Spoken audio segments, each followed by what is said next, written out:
Sí, sí, sí, sí, sí, a mí me afecta.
que sempre asociamos a temas de mobilidade fundamentalmente e de personas de idades sin límite de idade, tratando tamén independentemente o Alzheimer e enfermedades mentais. Non hai nada máis así relevante no cambio en comparación co anterior.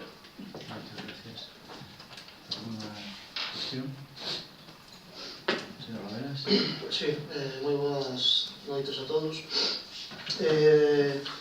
Revisando as modificacións que se fixeron na ordenanza, no punto 12.1, que é un dos puntos nos que se o informe da Xunta fala de adaptar a normativa, nos tiñamos unha pequena proposta a engadir no seu punto C, se fose posible, que fala como causa de extinción do servicio o traslado definitivo do usuario da súa residencia en outro concello. Nos queríamos que se pudese incorporar este punto ou a posibilidade do traslado do expediente deste usuario os servicios sociais do municipio no que se dese traslado a persona, pois para facilitar a posibilidade desta persona de volver a... Está todo informatizado, e así o fan, tanto cando ven unha persona de outro concello aquí como cando marchan, incluso cando marchan temporalmente de vacacións dentro da comunidade autónoma, como está todo informatizado, contactan coa... pero tampouco hai ningún en que se explicite. É de xeito automático ou baixo solicitud de... Non, é de xeito automático, sempre que a dependencia, por exemplo, nós se prestamos ao Servicio de Axuda no Fogar Municipal a petición dos usuarios ou dos familiares que queiran que en outro concello se lle preste ese servicio, ese se lle envía a solicitude, pero o que de dependencia que xa estipula os tempos e os coidados a Consellería, ese xa vai inmediatamente. Pero de todos os xeitos, por explicitalo máis, tampouco Vale, unha outra cuestión, aproveitando que este punto se trae a pleno, queríamos solicitar unha vez máis, tal e como se comprometera a concelleira no seu momento, a que se remunicipalice o servicio de axuda no fogar, que se preste este servicio pola vía 100% pública e non como se estivo facendo hasta agora a través dunha empresa privada. Isto é unha promesa da concelleira, do ramo, dixose nos ao principio de mandato que iba a facer todo o posible para que isto fose así, pero van transcurrido xa casi 3 anos e vemos que ningún avance se deu nesta materia. Nada máis de momento. Non sei se todavía estaba Taboada como concelleiro, si xa estabas ti efectivamente de xeito, era a opción que se estivo manexando, pero os informes técnicos desaconselláronlo completamente, pois unido a ese decreto que había salido, penso que era do 30 de novembro, de medidas urxentes que non permitía que se incrementara a masa salarial, e, bueno, unha serie de aspectos que eles pois redactaron, o secretario de entón e o interventor, e que non fixo posible que naquele momento se fixera. O contrato que ten a actual empresa foi por 4 anos, e o que si teño que dicir, ainda que a miña opción pois non era esa, é que tanto por parte dos usuarios como das traballadoras non somos coñecedores a día de hoxe de que este a causar ningún problema. Muchas gracias. Pasamos, por tanto, a votación. ¿Votos a favor? ¿En contra? ¿Abstenciones? O sea que ya aceptamos la enmienda, no nos ha votado a favor. Dios mío. Pasamos ao punto seguinte. É o 4, que un ditame unha proposta sobre o cambio de denominación de rodas.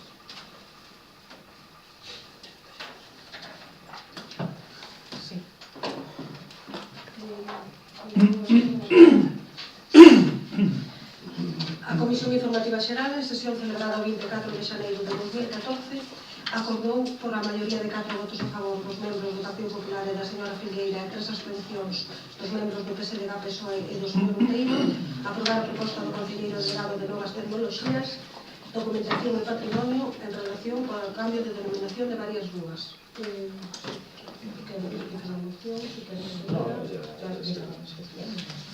Ben, pois, con respecto deste asunto, decir únicamente que, tal como está proposta despois de redactada, se excluye o último tramo, o relativo ao Corvo, eran 4 cuestións distintas, a de Barrio de Montiño, Barrio de Fontiña, o Corvo e o Sineiro.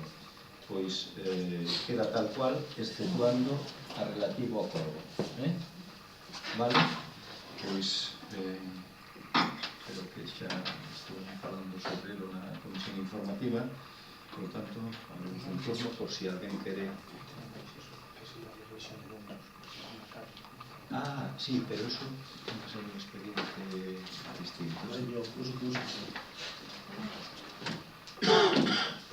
No, estaba comentando aquí algún compañeiro con respecto porque se descubreu que en alguna desas rúas hai unha disfunción coa numeración, pero bueno, eso é xeto de expediente distinto, non aquí solo se trata o que é o nome. Eso probablemente se traia, non sei se é obxecto de pleno siquera, pero se fora viría en unha próxima ocasión para corregir en unha calle concreta. Con respecto a isto, señor Pamelas. Ben, respecto a isto teño un par de preguntas que facer.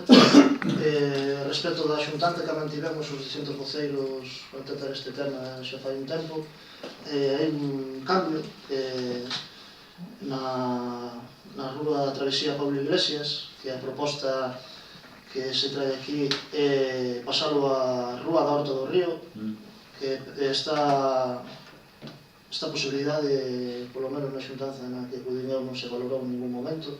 Sí, esta... Valorábase Rúa da Ponte, valorábase Ponte de San Martín. Sí, no, Ponte de San Martín xa ve que está na... Sí, eso desbotouse polo cambio de números de numeración. Isto foi consecuencia, a continuación desa xuntanza, hubo unha con todo o vecindario, e foi aí onde xurdeu que tamén dai viña tamén o das seguintes travesías a do Corro, que ahora quedan pendentes, que todas estas travesías que había unha confusión tremenda, e esta tamén era unha deles, o sea, travesía Pablo Iglesias con Rúa Pablo Iglesias, non? Foron eles mesmos os que solicitaron, e con eles mesmos se consensuou ali, o sea, este nome que algún do lugar apuntou que esa era o nome de orixe do sitio, non? Ese foi o motivo. Vale, nada, a seguinte pregunta era relacionada con isto, coa xuntanza que mantiveron vostedes cos veciños, a acolhida que tiveron as propostas nos distintos barrios, se foi boa, se foi... Sí, aquí fundamentalmente, digamos, bueno, aparte deste cambio, pues bueno, era o de recuperar o de Ponte de San Martiño, que non existía en ningún lugar, e bueno, por lo resto non hubo problema. Moi ben. Pasamos logo a súa votación. Votos a favor. Moi ben. Santiago, unanimidade. E pasamos, por tanto, ao punto 5, que é unha proposta sobre o nomeamento de inclusión de novo membro para o Consello Local de Deportes.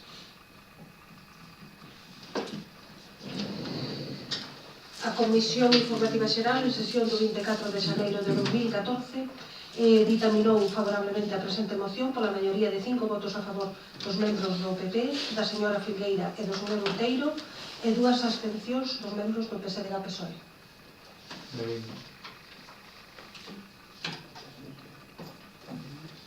Señor Bea.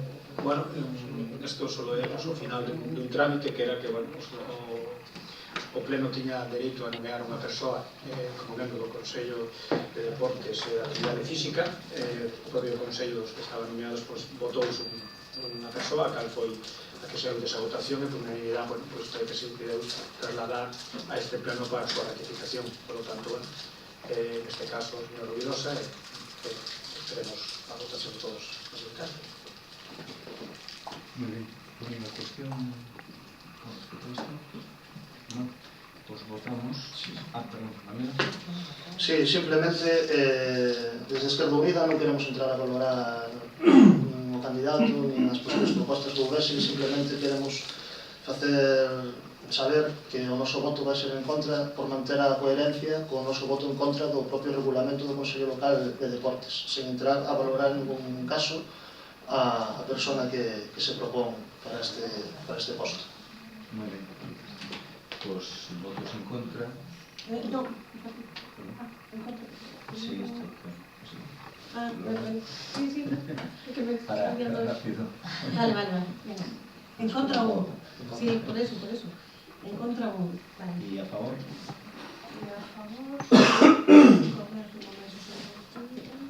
¿Y abstenciones? Muy bien.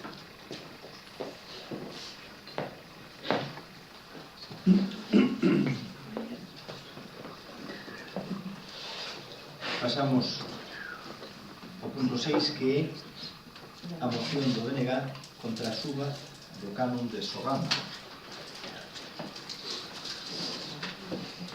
A Comisión Informativa Xeral, en sesión do 24 de xaneiro de 2014, determinou favorablemente a presente moción pola maioría de 3 votos a favor do señor Outeiro e dos membros do PSD e PSOE e 4 abstencións dos membros do PP e da señora Fileira. Muy bien. Señor Vera. Eu pediría... Perdón. Que como vimos que tireu aquí. Sí. Un inciso, antes que nada, eu solicitaría, se é posible,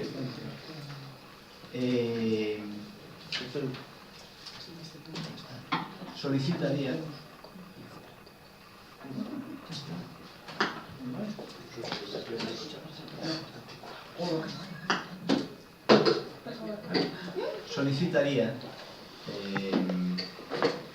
quero dicir, había dado conta de que as mocións as temos xa desde fai un tempo e creo que as releemos todos e demais, se nos ceñimos por agilizar nada máis a parte dispositiva e punto.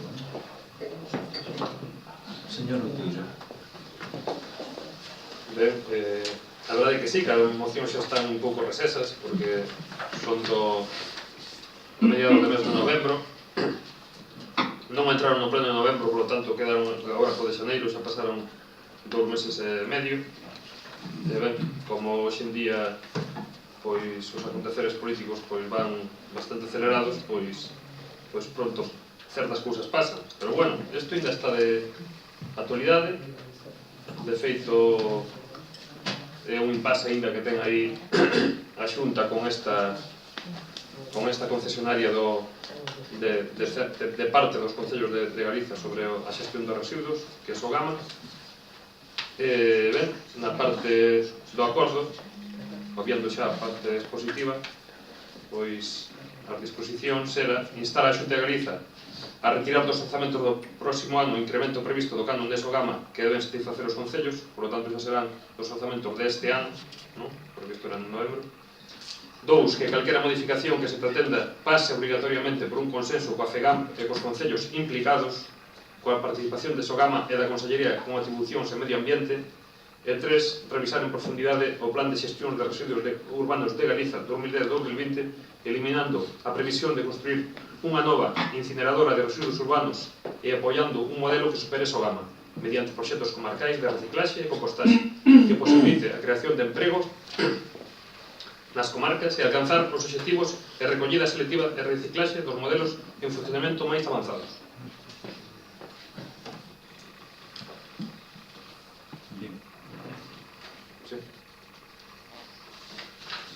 ¿Alguna intervención con respecto a esto? Señor Bea.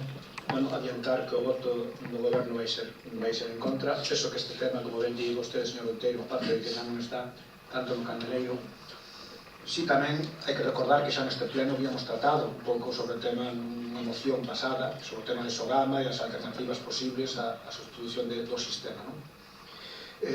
O Concello de Grove fixo os seus deberes, por lo tanto a suba do Sogama non vai ter repercusión nos recibos dos nosos veciños e tampouco o noso Concello é o sitio para trasladar as liortas que a veces políticas que se dan no Parlamento, porque ao fin e ao cabo aquí tampouco hai competencia, e o que non vamos a ser, moito menos vai ser insumisos fiscais, de deixar de pagar a unha empresa que nos poda gustar máis ou menos por recibo das toneladas de lixo que se lle transportan desde o noso Concello. Por lo tanto, o noso voto do goberno vai ser que non a moción que vostede presenta.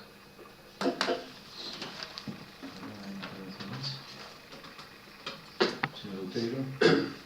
Ben, o señor Bea sempre ven dicindo que certas mocións que non competen ao Concello, que se saen do marco no que estamos. Eu dirílle, señor Bea, que todas as mocións que trae o BNG afectan aos cidadáns deste Concello como aos cidadáns de Galicia. Mentras o Grove pertenza ao Estado español e incluso á Unión Europea e incluso á Comunidade Galega, pois todas estas mocións sempre afectarán a todos os veciños. Se un día o Grove deixa de ser, convírtese en república independente, pois entón si estas mocións carecerán de sentido, porque aquí xa se farán isto xa sería o propio Parlamento con un carácter legislativo e un goberno que acataría os problemas e non habría que trasladar este tipo de cousas. Pero bueno, con respecto ao tema do lixo, é un debate que está aberto, que non pasou ni moito menos de longo. De feito, un concello veciño de aquí, do outro lado da ría, o concello de Rianxo, pois xa anunciou a súa marcha de Sogama, e ben é certo que as alternativas que hoxe en día hai sobre a mesa contra a Sogama son feitas por concellos. Está claro que a Xunta non está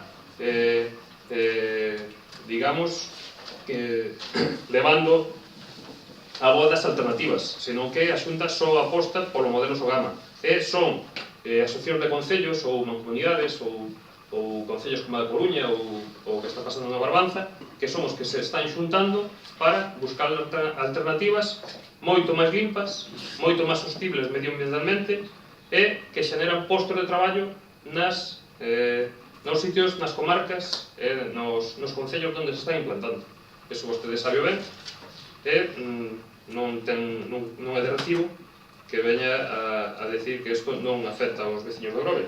E se o Concello do Grove e outros concellos que hai aquí no Salnés pois se xuntaran e tomaran este tipo de decisións, este tipo de alternativas, este tipo de medidas, pois ao mellor estaríamos pensando que nun futuro non lonxano, a curto ou medio prazo, ou polo menos a medio prazo, ir buscando unha alternativa a algo insostible como é a incineración dos residuos que xeramos. Nada máis, eu comprendo que vostedes pois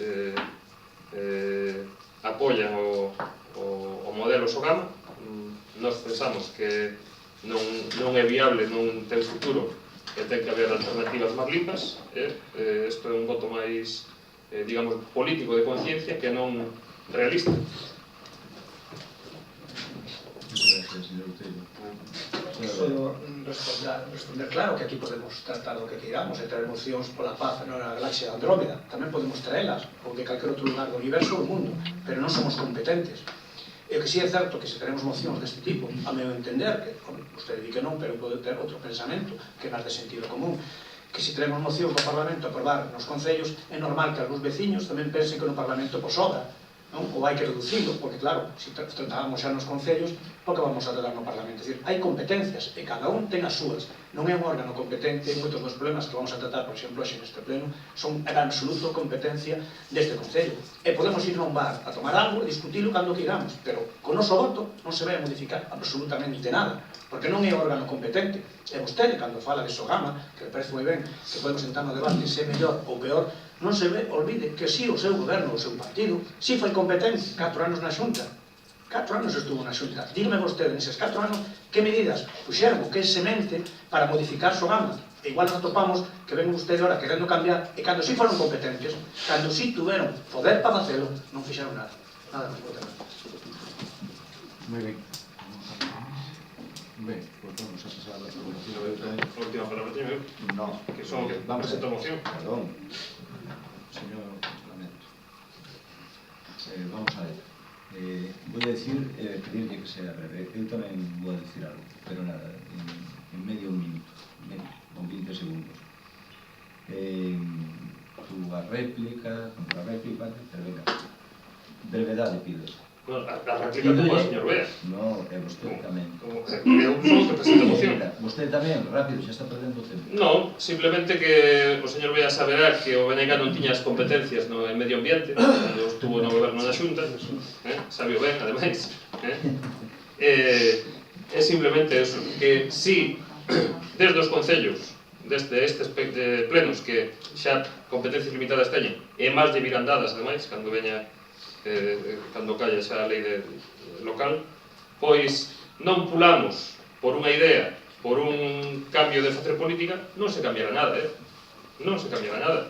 E simplemente eu sei que aprobar este tipo de mocións pois non vai facer cambiar ninguna lei directamente, porque non temos capacidade aquí para cambialas, pero sí que é un toque de atención, é unha chamada, é unha luceciña que se lle encende a xente que ten competencia para isto para así ir cambiando as cousas, nada máis.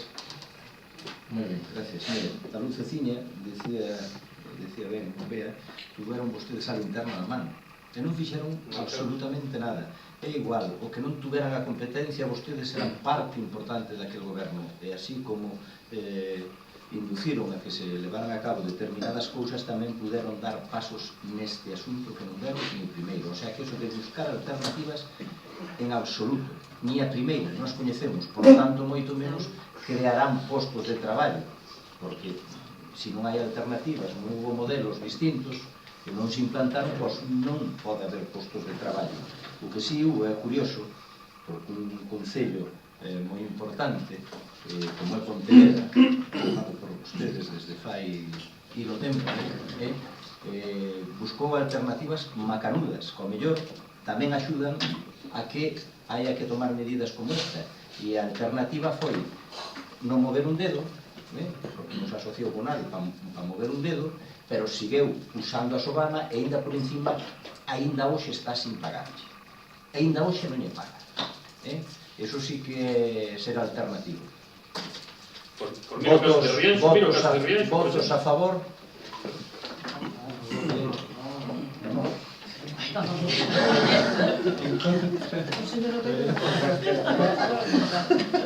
No, la moción. A favor da moción.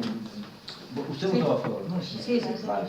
E ali tamén hubo votos, por Tamén antes aí que non quixen dicir un que é para o tamén.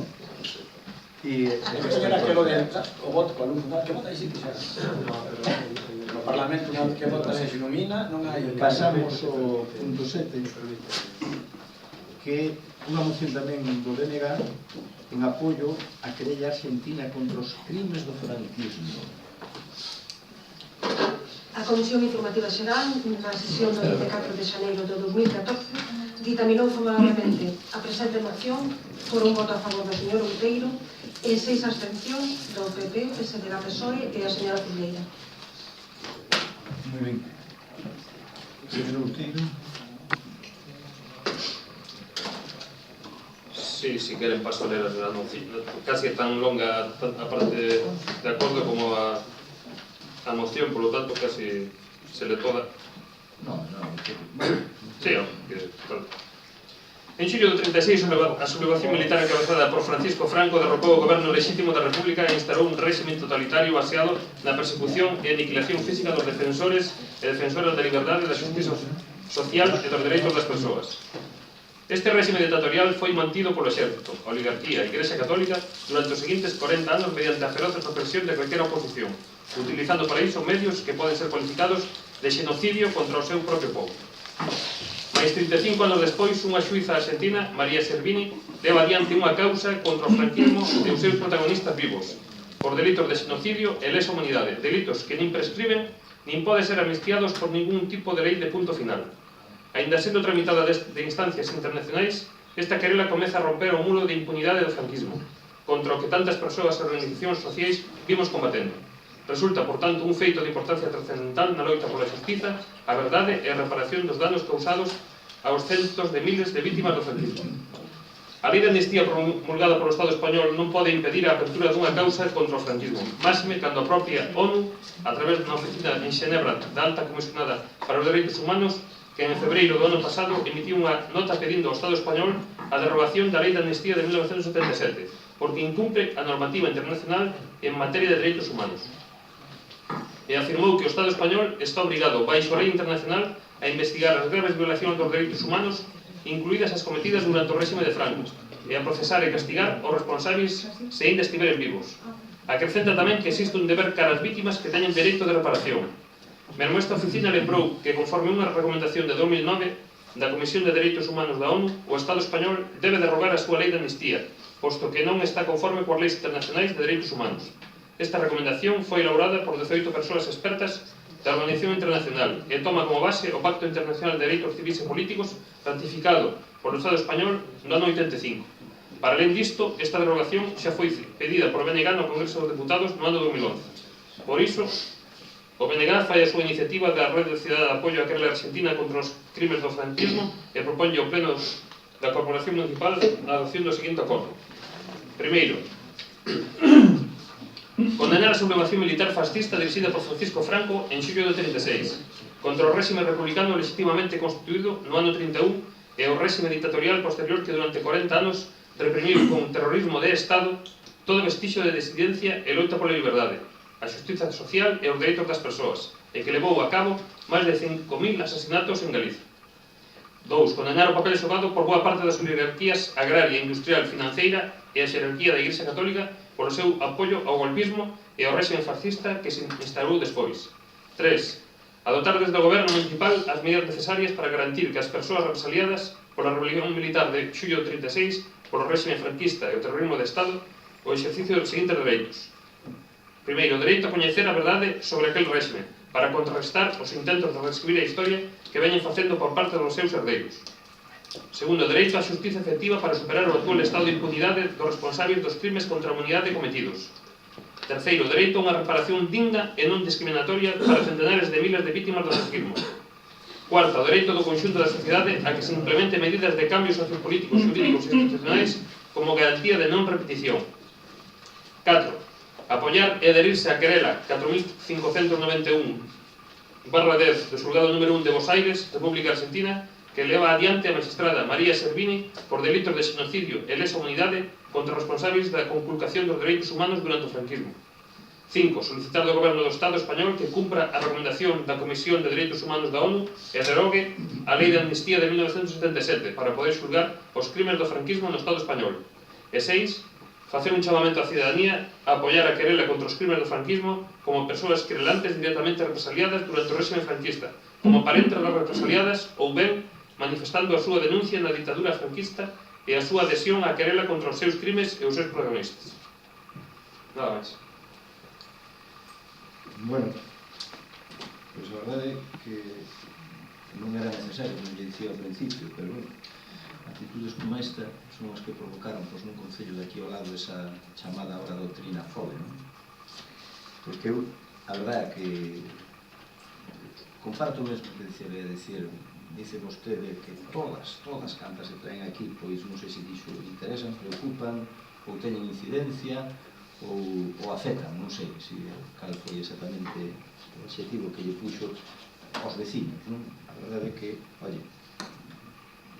con todos os respetos, lógicamente, para todo o mundo, porque cada un temos unha visión distinta das cousas, pero este tema concretamente, a verdade, non creo que este na preocupación no sentido xeral do término dos vecinos do Grove, pero é igual. A propuxo, nos aceptamos que viniera a pleno e aquí estamos con ela, pero tampouco queremos entrar aquí en debates que, xa digo, igual que a moción en sí, iba a decir, me supera, o sea, o tema creo que está máis que superado, e así o vexo. Ainda así, en aras de facilitar, digamos, a súa labor, por ver unha posibilidade de poder votala a favor, lle vou a pedir dúas cousas. Si caga ben, se non pasa nada, rexeitaríamos e punto. Que son as seguintes.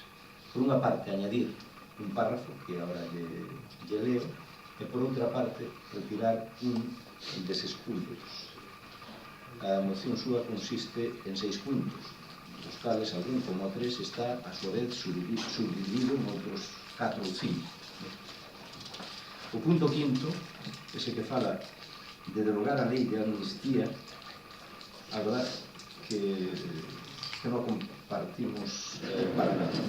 A lei de amnistía do 77, foi probablemente, ou sin probablemente, foi a decir de todos os grupos políticos que existían naquel momento,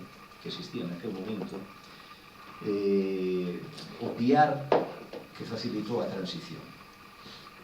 Todas as forzas políticas contrarias ideolóxicamente ao franquismo, se hubo algo polo que pelexaron naquele momento para poder facilitar esa transición, e logo, a raíz deso, poder promulgar unha Constitución, foi precisamente esta lei de amnistía. A consideraron como necesaria, como indispensable, o sea, os calificativos todos que vostede coñece, non?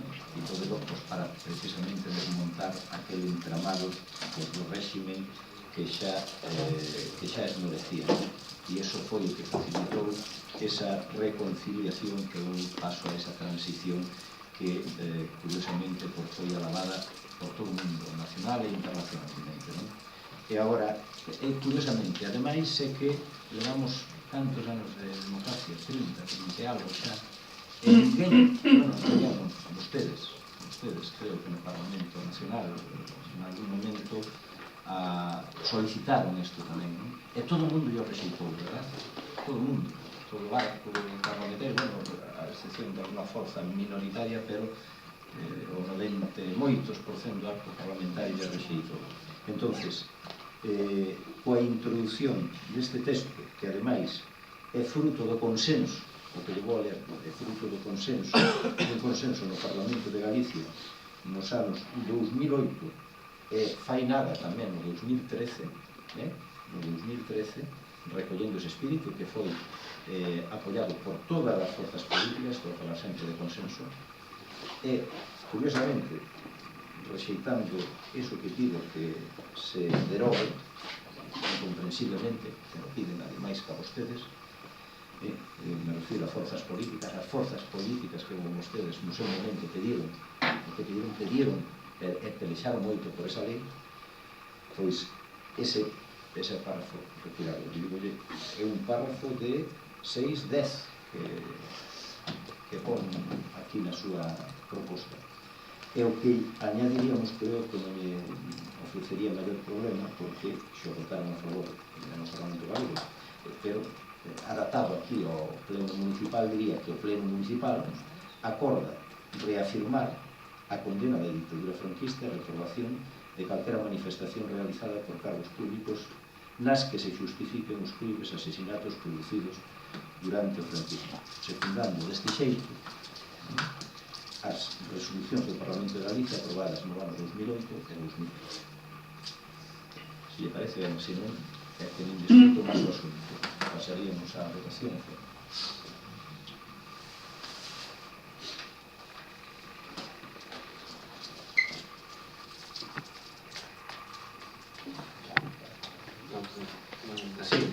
Sí. A ver, a derogación da lei de amnistía, unha lei anterior á Constitución, incluso, que vostede di que... Non dixen iso. Non dixen o que vai a dicir que dixen, non? É anterior. como sabe o que vou dicir. Que xa dixo, anterior a Constitución, Sí. vostede dixo que era posterior, non dixo, non? No, eu dixen que esta lei Bueno, era venga, a siga. Constitución. Siga. Ben, é que vostede di que foi o único ou unha cousa consensuada para poder facer unha transición e isto así. Non é o BNG que impide a retirada desta lei de amnistía, é a ONU. Bueno, É a ONU. eu digolle, remata. Entón non culpe só o BNG de que queira retirar este tipo de leis, como se retiraron en outros países, estas leis de punto final, tanto nas dictaduras en Sudamérica e en outros sitios, pois sempre son leis que o que está deixando o poder se encarga de deixar aí para que non lle veñan chamar a atención a nada, non? Aquilo de deixar todo atado ben atado. Eu penso que fai 75 anos da Guerra Civil, fai 35 anos que estamos en democracia e este Estado ten un asunto pendente coa democracia e coa xente que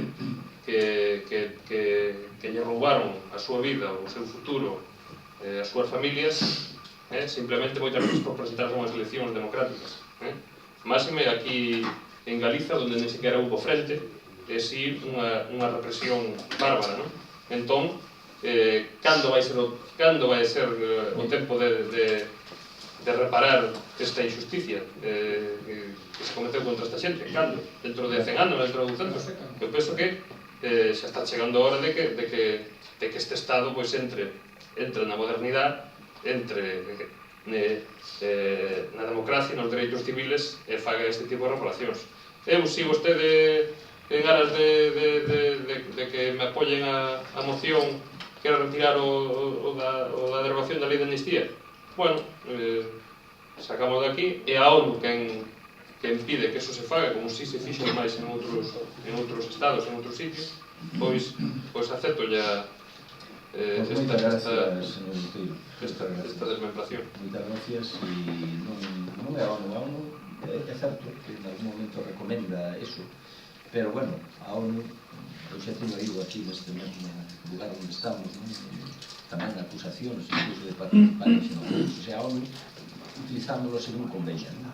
Tamén o piden alguna que outra plataforma por aí, e grupos moi minoritarios que non representan, quero dicir, prácticamente a ninguén, quero dicir, desde o punto de vista numérico, non? A lei de punto final que vostede menciona, pois é precisamente, por aquí España, esta lei de amnistía. E pelearon moito por ela, todas esas forzas, é curioso. E é curioso que cando os peces presentan no Parlamento, no Congreso dos Diputados, precisamente, a proposta de retirar a xa naquele momento ordinario e todas as forzas mayoritarias lle deron a espalda, non? Por iso que non ten sentido. Pero, bueno, lle agradezco que teña ese xesto para posibilitar este consenso e, bueno, máis nada. Aida? Sí, moitas grazas. Dicir que ao marxe de vostede aceptar a proposta que lle fai o Partido Popular, o voto de Alternativa Meca, especialmente o meu neste momento, é aceptar integramente todo o canto contempla a súa moción, entendendo que os crimes do franquismo non poden quedar impunes, son imprescriptibles, e se faga o que se paga, pois entendo que nunca hai a reparación suficiente, podese dicir que pode haber unha maior dignificación do que pasou. Mais nada. Venga, votos con esas rectificacións. O texto non exactamente, pero me imagino que estará grabado. En todo caso, se non... Vale, vale.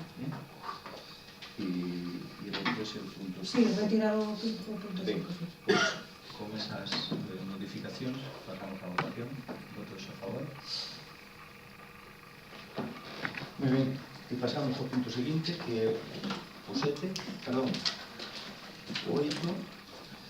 que é unha moción do BNG tamén sobre o tema da venda de Nova Galicia. Porque a verdade é que si cabe, debido ás circunstancias, non sei se non ten moita vixencia este asunto, decidiría casi que retirase, si ten a ver.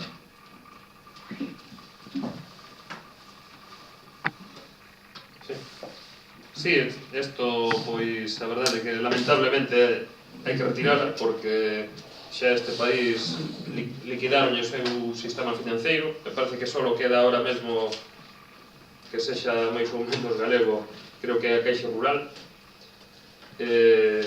Decir que bueno, isto ainda está en vigor porque o anterior presidente de Nova Galicia Banco, o señor Castellano, que incluso me parece que é medio veciño do Grove de vez en cando, volve outra vez como conselleiro pola porta de atrás, pola porta do goberno a intentar velar ou intentar vigilar o que vai pasar aí en Nova Galicia Banco.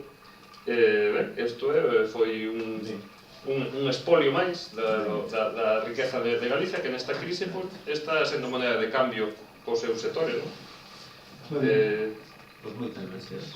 Retiro Pasamos ao punto 9 deste xeito, que é unha opción tamén de BNG en contra da impunidade da Marea Negra do Prestige na prol das transferencias de competencias marítimas á Xunta de Galicia. A presente moción foi dictaminada pola Comisión Informativa Xeral do 24 de xaneiro de 2014 pola maioría dun voto a favor do señor Outeiro e 6 abstencións dos membros do PP, PSOE e a señora Figueira.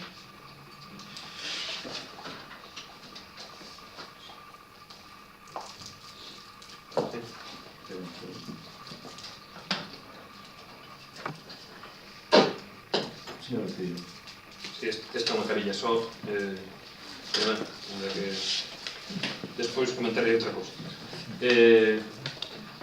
É unha moción contra a comunidade da Marea Negra do Prestige a prol da transferencia de competencias marítimas á Xunta de Galicia. Sobre todo, quero facer hincapié nesta segunda parte. O sinistro do buque petroleiro Prestige nas costas de Galicia o 13 de novembro de 2002 mostrou daquela o problema de seguranza do tráfico marítimo que circula polo corredor de Fisterra e ameaza as costas galegas. E desgraciadamente hoxe, con sentenza dictada polo xulgado a total impunidade dos autores da Marea Negra e dos responsables políticos no goberno do PP do Estado e os seus cómplices na Xunta.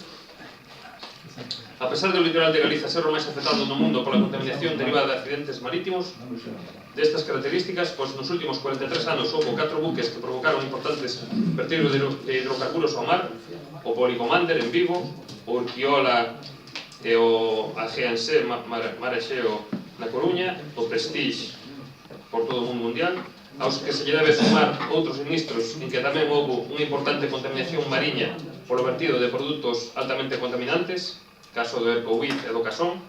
Son as autoridades xudiciais as que permiten, despois de 11 anos, a previdencia desta situación de risco e impunidade manifesta dos responsables. A sentenza do Prestige permite que o Estado continue controlando os dispositivos de transporte de mercadorías perigosas por mar nas costas galegas, impedindo que Galiza poida facelo en porto e en tránsito, e tamén que os medios de salvamento e prevención de catástrofes ambientais despregados nas nosas costas non sexan suficientes e adecuados para encarar situacións de risco ou combater a ameaza de contaminación. Así hoxe, con esta sentenza, non se premia o feito da Marea Negra, senón que os seus responsáveis quedan impunes, e ademais vale para apoiar a falta de vontade para transferir as competencias en tráfico marítimo e prevención de accidentes no mar á Xunta de Galiza, animando a atitude comparcente dos gobernos español e galego do PP, que non actúan nas instancias que ocupan para proteger os intereses dos galegos e galegas vinculadas directamente á actividade pesqueira no mar, e que constituye unha fonte de riqueza de moitas comarcas costeiras de Galicia. Por todo iso, solicítase o seguinte acordo. 1. Lamentar a sentenza ditada pola Marea Negra provocada polo Prestige que permite a impunidade dos seus responsáveis tanto políticos como materiais. 2. Instar a Xunta de Galiza a que demande do Estado español a transferencia das competencias para o control e inspección dos barcos que recalan nos portos galegos e dos que transitan por dispositivos de extracción de Fisterra para poder aplicar unha política preventiva do transporte marítimo de mercadorías perigosas, ademais da competencia inherente ao salvamento marítimo e loita contra a contaminación mariña nas costas de Galiza. 3. Apoiar as movilizacións en contra da impunidade dos responsables da Marea Negra do Prestige en demanda de transferencia de competencias a Galiza nesta materia. E 4. Enviar este acordo ao presidente da Xunta, ao presidente do Goberno do Estado e grupos do Parlamento. Moitas gracias. Marta Pérez.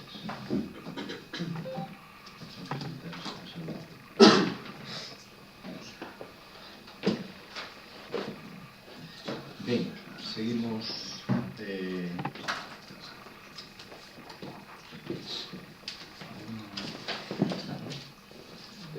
no, A ver. No, está, acabei derecho Pues a... nada, vamos a ver.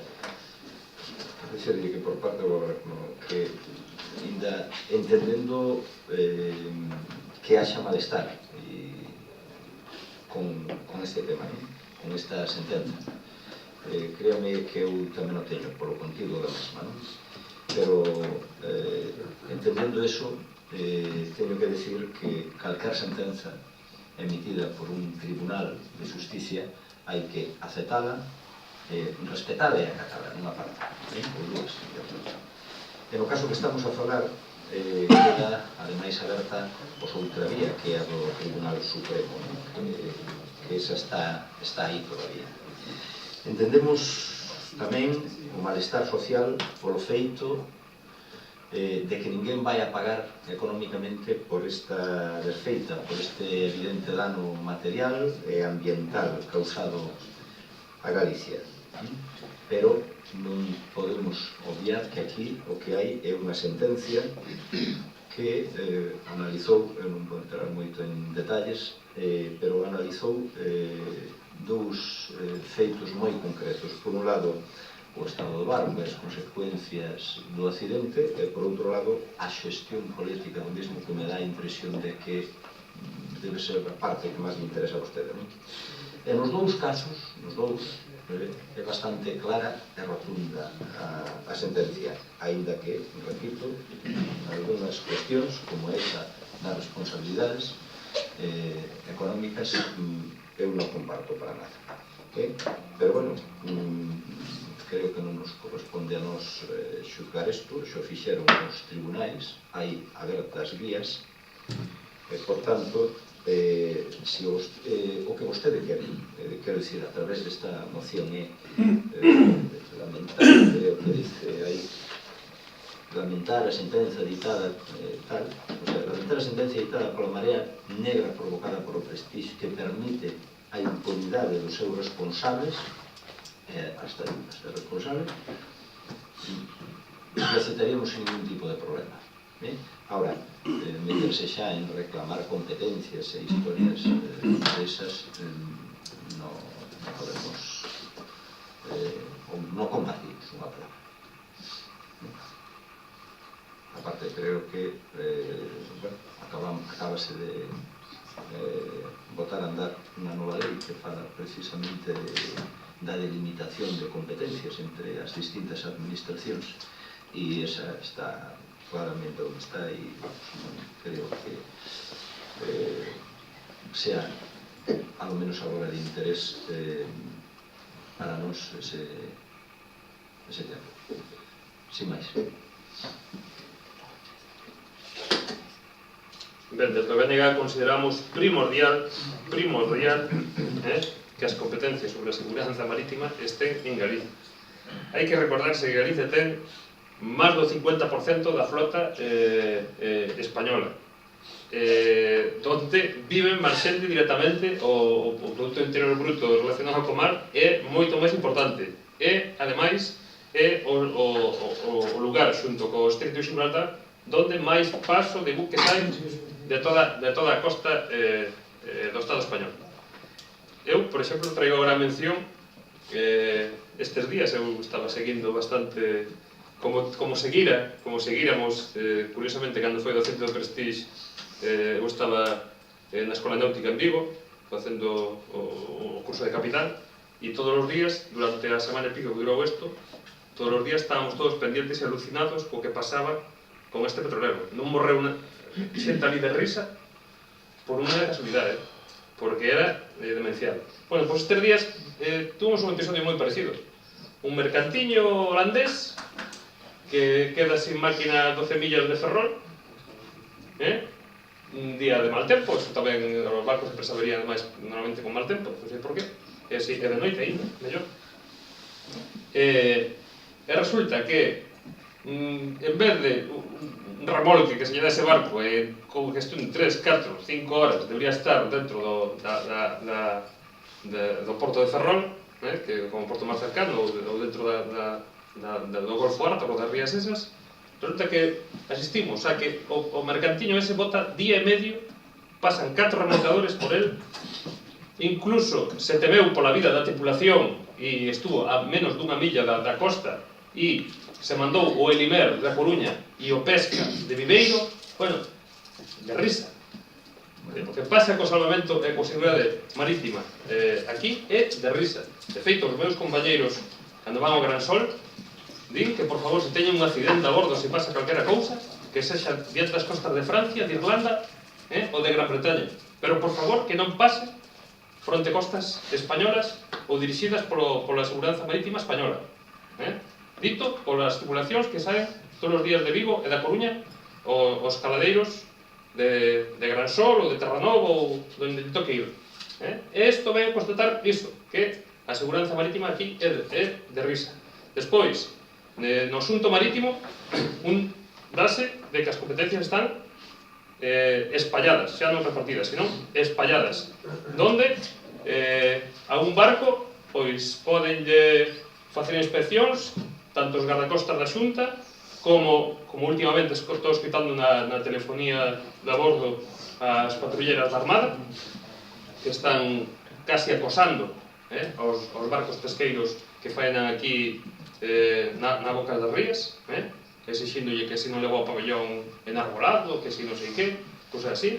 Despois están as lanchas de aduanas, as lanchas da Guardia Civil, bueno, é todo unha entelequia kafkiana o que rodea o mundo do mar. Hai que dicir que non é baladí que a capital sendo o Estado español un dos países con máis costa de Europa, teña a capital máis alonxada do mar. Eso non é unha casualidade. E, ademais, que en todo o entramado de salvamento marítimo haxa moitísima máis xente en terra, en Madrid incluso, que a pé do cañón, nos barcos, nas tripulacións, e atendendo o que é a seguranza no mar, non? Como non vai ser importante que as competencias en seguranza marítima estén aquí en Galiza, levada por xente, por galegos que saben o que é o mar, saben o que son os temporais, saben o que é os riscos de estar embarcado do medio marino, pois claro que é necesario que isto se traslade aquí, non? Claro que é necesario. Entón, eu penso que a Xunta de Galiza ahora mesmo, co tema dos guardacostas, ten 2 barcos en funcionamento, aparte de todas as lanchas que ten. De feito, un deses barcos tamén estuvo dando remolque a este mercante holandés. A verdade é que para un mercantillo de menos de 1000 toneladas que pasaran 4 remolcadores por él, entón, se ven un petrolero destes que pasan por aquí, que suele ser de 100, 120.000, 200.000, fan falta 40 remolcadores con esa raza de 3, non? Entón, eu xa sei que vostede, señor Gallo, bufa, que non vai co seu tal, pero díalle eso, países máis pequenos que Galiza, e con moita menor tradición marítima, pois teñen os seus propios sistemas de salvamento que funcionan perfectamente. Eu penso que aquí hai xente, personal formado, asteleiros para facer ese tipo de barcos, e hai todas as condicións, coñecementos, e relación laboral e relación cultural co mundo marino para que ese tipo de competencias pois estén levados por o goberno galego ou o máis próximo aquí neste país. E nada máis. Ben, moitas gracias, señor Outeiro. Só quería facer un pequeno comentario antes do señor alcalde en relación a esa interpelación que me fai o señor Outeiro. A verdade é que si demostrei certa inquedanza que as súas palabras non foi polo extenso do seu discurso, sino polas gravísimas aseveracións que acaba de facer vostede con respecto ao salvamento marítimo. E máis, aquí hai periodistas, eu espero que recollan ben as súas palabras e que os profesionales que traballan en salvamento marítimo tomen boa nota de que está dicindo vostede se esa posición debe negar. Dicir que o salvamento marítimo que temos é de risa e faltar os respetos profesionales. Eu conozco bastantes profesionales tamén que traballan en salvamento marítimo, rescatadores, por certo, como vostede tamén conoce, que se suben ao helicóptero e cando hai un barco en alta mar averiado se teñen que botar ao mar e iso desde logo non lle dá risa cando van a facer o seu traballo e son grandísimos profesionales, funcionarios, por certo, funcionarios. Aí está vostedes defendendo ao funcionariado, a súa bandeira de defensa do funcionariado. Menudo ataque recibe salvamento marítimo. Non podo estar en máis, por favor, non podo estar en máis desacordo coas palabras que acaba de dicir o señor Outeiro respecto ao funcionamento do salvamento marítimo. Eso que debí dicirle vostede aos profesionales que estuveron tratando de, como di ben vostede, rescatar ese mercante holandés pasando as moi canuzas con olas de 9 metros. Debí dicirle vostedes, os señores funcionarios que estaban tratando de salvar esas vidas. Debí dicirle vostedes. Vostedes debí dicir, mira, sodes uns incompetentes.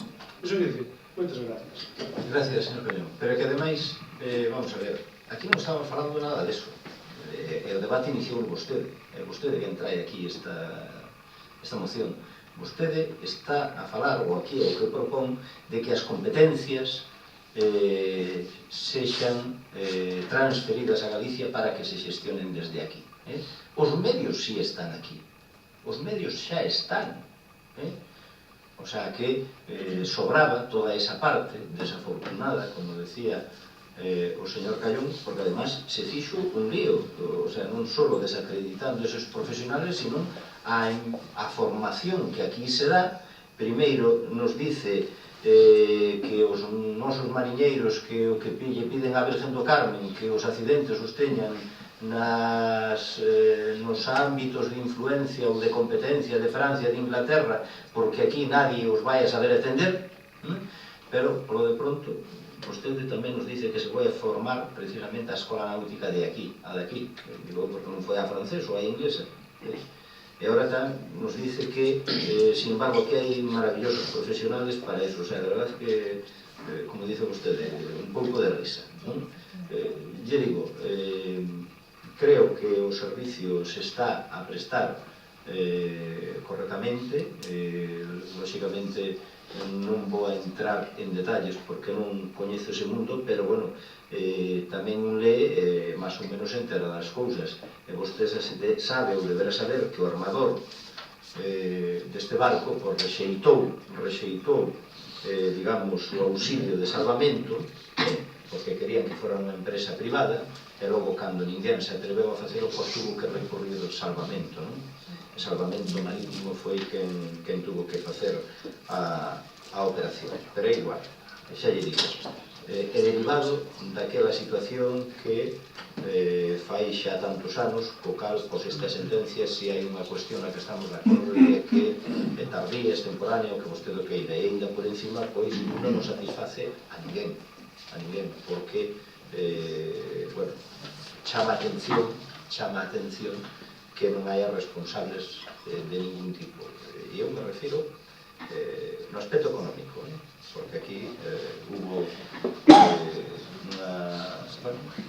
un accidente importantísimo, unhas consecuencias tremendas, que non hai responsables, pois, bueno, non me refiro aos políticos. Os políticos xa os xulgou o xuez que quen corresponde e di o que di. Pero, bueno, si quere que lamentemos, digo porque o término que vostede utiliza aquí, ese tema é tal como os dice aquí, lamentar a sentenza editada pola Marea Negra provocada polo Prestige que permite a impunidade dos seus responsables, tal como dice vostede, hasta aí non teríamos problema. Meternos xa en máis fonduras, creo que, bueno, creo non nos vamos a meter en ese debate. Quen di? Aí está. Sí, que penso que hai unha cousa moi importante que estamos a esquecer e que hai que dicir, ainda que xa todos sabemos que este Concello estivo personado nesta causa e mantúvose ata o final, como non outros que se foron retirando ao longo de todos os anos que durou o transcurso de todo isto. E compartir o que manifestaba o alcalde. lóxicamente a ninguén, e que entendo que a ninguén lle pudo gustar unha sentencia que quedou así, o que foi un accidente convertido nunha catástrofe. Pero tamén dicir que podo compartir de que as competencias están reguladas tanto na Constitución como no Estatuto de Autonomía para que as exerza o Estado, que sí se debe de coordinar e revisar esa colaboración que hai para unha maior efectividade. Compartir tamén, como dicía, que o que está a pasar a xente do mar é o que describía moi ben. Podese chamar incluso que unha persecución para a xente que sale a traballar cada día, porque ainda hai algunha especie máis de riscos laborais, de sanidade, todos un verdadeiro salto. Pero penso que ademais incluso xa yo comentei personalmente nunha ocasión, esa transferencia de competencias agora mesmo eu non a vexo factible. Moi ben. Pasamos á votación. Non, eu presento moción outra e... Bueno, veña, rápido, señor Callón. Venga, rápido. O señor Callón, vostede equivócase, porque eu non falei das persoas que están en Salvamento Marítimo. Falo da organización, falo do funcionamento, falo da coordinación. As persoas non forman todo, están en todas partes. Non. Palabras de leyes, non? Palabras de barco. Non, de barco sí, pero bueno, agora non ten vostede a palabra, para que a ver se lle corta aí. Remate, por favor. E despois, gústame que oír a señora Aida Filgueira, pode falar con ela, que ao mellor está un pouco máis enterada do ámbito marino do que está pasando, é dicir que, efectivamente, a Xunta de Galiza ten hoxe en día 2 barcos que fan funcións de salvamento marítimo, que un deles, o Sebastián do Campo, co que eu me comuniquei estes días, ademais, co primeiro oficial dese barco, que é compañeiro meu de promoción. É mal profesional. É mal profesional? Sí, o que se comunica vostede é mal profesional. Non, é un bo profesional, que traballa para a Xunta de Galicia, sí, pero, sin embargo, non é funcionario. Bueno, vale. Non é funcionario, vale? Porque, aquí no salvamento marítimo, o que tamén non se di, ou non se fala é desas concesións a certas empresas que están no mesmo sector, ademais, no dos remolques marítimos, que fan ao mesmo tempo a función de salvador e fan a función comercial dos remolques ao mesmo tempo. E entón aí hai choque de intereses e hai esos rexeitamentos, e explica, por exemplo, que o Ría de Vigo, que é o remolcador que ten base en Muros, e estaba a menos de 2 horas do Prestige, cando foi a catástrofe do Prestige, non engancha o Prestige, e, sin embargo, sale o Charuca Silveira de Vigo, e tarda 9 horas en enganchar o Prestige. Vale? Eso, a xente que está aí non o di porque lle vai o sueldo neso. Pero, se nos enteráramos como traballa Traxa e Remolcanosa, coas tripulacións deses barcos e con esas concesións, que, ademais, o salvamento marítimo, como vostede saberá, é un ente politizado en o que se van turnando o Partido Popular e o PSOE na súa xestión, ese especialmente. E, efectivamente, hai certos funcionarios en certas cousas, sobre todo en terra, e no tema dos helicópteros e dos avións de salvamento, pero ao chegar ao mar non hai ningún funcionario, señor Callón. No mar non hai ningún funcionario. Todas as tripulacións que hai no mar en salvamento marítimo non teñen relación directa co Estado español, senón con empresas privadas que contratan co Estado español. Entérese, señor Callón, entérese. Eso fai parlamentos que lo perdigan. Sí. Ya sabe, creo que o debate está suficientemente debatido e vamos a votar. A favor? Señor Callón, vota a favor. Non. En contra. Non sei, da igual, non sei. Ben, e pasamos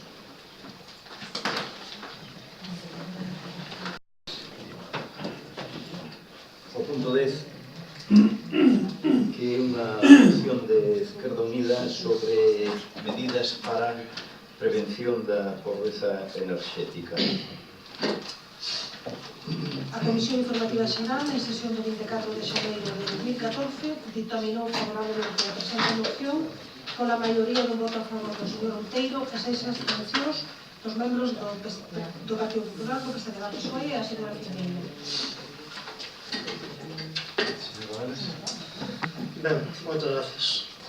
Vou a pasar a ler a exposición de motivos para que se comprendan os puntos que se solicitan nos acordos.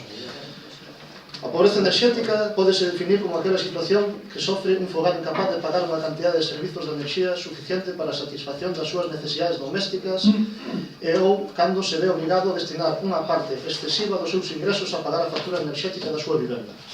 A pobreza enerxética depende fundamentalmente de tres componentes: os ingresos familiares, os custos da enerxía e a calidade da vivenda en canto a súa eficiencia. Segundo a enquisa de orzamentos familiares e a enquisa de condicións de vida, alrededor do 10% da poboación española sofre, que son 4 millóns de persoas. E trátase dun fenómeno increscendo. Mentre o desemprego e a crise económica minguan o poder adquisitivo da cidadanía. Os servizos básicos como a electricidade, o gas ou a auga, cuxos precios se encareceron sen tregua, están a acaparar cada vez maior proporción no orzamento familiar. A enquisa de calidade de vida de 2011 destaca que o 6% da poboación non pode manter a súa vivenda a unha temperatura adecuada, porcentaxe que se sitúa no 8% no caso de mulleres que habitan soas. Trátase aínda dun fenómeno invisível tanto polo seu carácter doméstico como pola súa interrelación con outras manifestacións da pobreza e exclusión social. A pesar da dificultade de cuantificar este fenómeno, xa existen estudos que reflicten como a pobreza enerxética se incrementa no noso país. O último informe do Observatorio de Vulnerabilidade da Cruz Vermella sinala que perto do 58% das persoas atendidas por Cruz Vermella durante o ano 2013 tiña problemas para manter a súa casa a unha temperatura óptima, un 16% máis que no 2011. Outro dato é que unha de cada 3 persoas atendidas por Cruz Vermella non pode pagar as subministracións básicas, como a auga, a luz ou o gas. A pobreza enerxética ten un impacto profundo na vida das persoas e pode influenciar na súa esperanza de vida e no agravamento de enfermidades crónicas. Estímase que a pobreza enerxética pode ser responsável de máis de 2.300 mortes prematuras anuais fronte ás 1.480 provocadas por accidentes de tráfico. As consecuencias da pobreza enerxética son múltiples. A falta de calefacción afecta a higiene, a saúde, o dilema do hit-o-bit, afeccións respiratorias, etc. E, a miúdo, xera mortalidade e sobreendeudamento, así como illamento social e xeográfico. A Unión Europea tamén comparte este diagnóstico e xa nas directivas 2009/72/CE e 2009/73/CE do mercado interior da electricidade e gas, respectivamente, expoñen exigencias que obrigan os Estados membros a adoptar medidas para abordar o fenómeno da pobreza enerxética. O ditame do Comité Económico Social Europeo de 2011 sobre a pobreza enerxética no contexto da liberalización da crise económica sinala que a pobreza enerxética é unha nova prioridade social que necesita apoio a todos os niveis e que propón que a pobreza enerxética se teña en conta a hora de elaborar calquera política enerxética. En un posterior ditame de 2013, por unha acción europea coordinada para previr e combater a pobreza enerxética, o mesmo Comité Económico Social Europeo manifesta que a enerxía é un ben común esencial debido ao seu papel indispensável en todas as actividades cotiás que permite a cada cidadán. Por favor, señores concelleiros, presten un poquinho de atención. Como, pero que caño con nome? Eu non fui. Estás lendo unha moción que xa se nos pasou, non? Sí, vale, que xa leí. Bueno, que non podo ler, isto é intolerable, señor alcalde. Isto é intolerable, señor alcalde. Por favor, Poña un poquinho de orden. Siga lendo, por favor. Pórtate bien, por favor. No, menos cachondeo, señor Bea, por favor, pídole. Porque non vou creer. Pídole, por favor, menos cachondeo, señor Bea. Todo o que queira. Menos Que cachondeo. toda a seriedade do mundo é todo cachondeo do mundo. Que pasa? Estamos en democracia. ¿Cómo que pasa? Pero esto es intolerable. Señor alcalde. Frei, por favor. Xa está, remate. 3 chamadas de atención a orden, señor Bea, eso causa de expulsión do pleno, recordo yo, eso. Segundo o reglamento. Acaba de facerlas vostede, 3 seguidas. A este concelleiro aplicouse unha vez. Bueno, recordo iso. Venga. Continúa. Nun posterior ditame de 2013, por unha acción europea coordinada para prevenir e combater a pobreza enerxética, o mesmo Comité Económico Social Europeo manifesta que a enerxía é un ben común esencial debido ao seu papel indispensable en todas as actividades cotiás, que permite que a cada cidadán ter unha vida digna, mentras que carecer del provoca dramas. Engade que a pobreza enerxética mata física e socialmente. O Estado español é o país da Unión Europea dos 27 cos prezos da electricidade máis caros, despois de Malta e Chipre, segundo o informe de Facua de 2012. Segundo datos de Cruz Vermella de 2012, en 2 anos o gas incrementouse o 22%, a luz o 34%, a auga o 8,5% e a bombona de butano o 23%. Segundo o Eurostat, desde 2001 a 2012, a factura de electricidade en España custa de media un 105,1% máis. Entre 2007 e 2012, un 49% máis. Se se conta desde 2006 até os últimos incrementos, no caso do pequeno consumidor, a subida é do 88%, o que, unido á crise económica, agrava a dificultade de afrontar a factura enerxética das persoas máis vulneráveis, facendo crecer con forza a pobreza enerxética e os cortes de suministración. As compañías non ofrecen datos para cuantificar o número de clientes que non pagan e, por tanto, se ven afectados por costes de suministración. O certo, non entanto, é que os servizos sociais chegan cada vez máis casos deste tipo. Así, mentres concellos e entidades sociais incrementan as axudas destinadas á urxencia social e concretamente as referidas ao pago de facturas de gas, luz e auga, as grandes compañías de suministración continúan obtendo beneficios millonarios, que chegan a ser do 6,78% frente ao 2,62% das europeas, e ordenando o corte de suministracións por débedas irrisorias. O Estado español carece dunha política específica dirixida a prevenir o fenómeno da pobreza enerxética que sofren cada vez máis familias e fogares para garantir uns consumos mínimos vitais a todas as familias en función do número de membros e de períodos estacionais. Todas as compañías suministradoras aseguran dispor de bonos sociais para as familias máis desfavorecidas, pero non tan só son insuficientes, senón que a miúdo provocan que quen máis os necesite quede fora. O Estado debería mellorar o actual bono social, para ter en conta tamén as condicións da vivenda e o nivel de ingresos familiares e non só a potencia contratada e a situación familiar laboral. Tamén habería de valorar a posibilidade de establecer un bono social para o gas butano, como xa fan outros países. O Real Decreto Lei 13/2012, en 30 de marzo, polo que se transpoñen directivas en materia de mercados interiores de electricidade e gas en materia de comunicacións electrónicas e porque se adoptan medidas para a corrección das desviacións por desaxustes entre os custos e ingresos dos sectores eléctrico e gasista, fai referencia no seu redactado á pobreza enerxética. Anuncia o establecemento de medidas de protección para o consumidor vulnerável e reverte transitoriamente o bono social eléctrico regulado no Real Decreto Lei 6/2009 de 30 de abril, polo que se adoptan determinadas medidas no sector enerxético e se aproba o bono social. A reforma do mercado enerxético emprendida polo Goberno até agora tampouco establece solución algunha ao fenómeno de pobreza enerxética e o déficit tarifario ameaza con incrementar aínda máis a factura.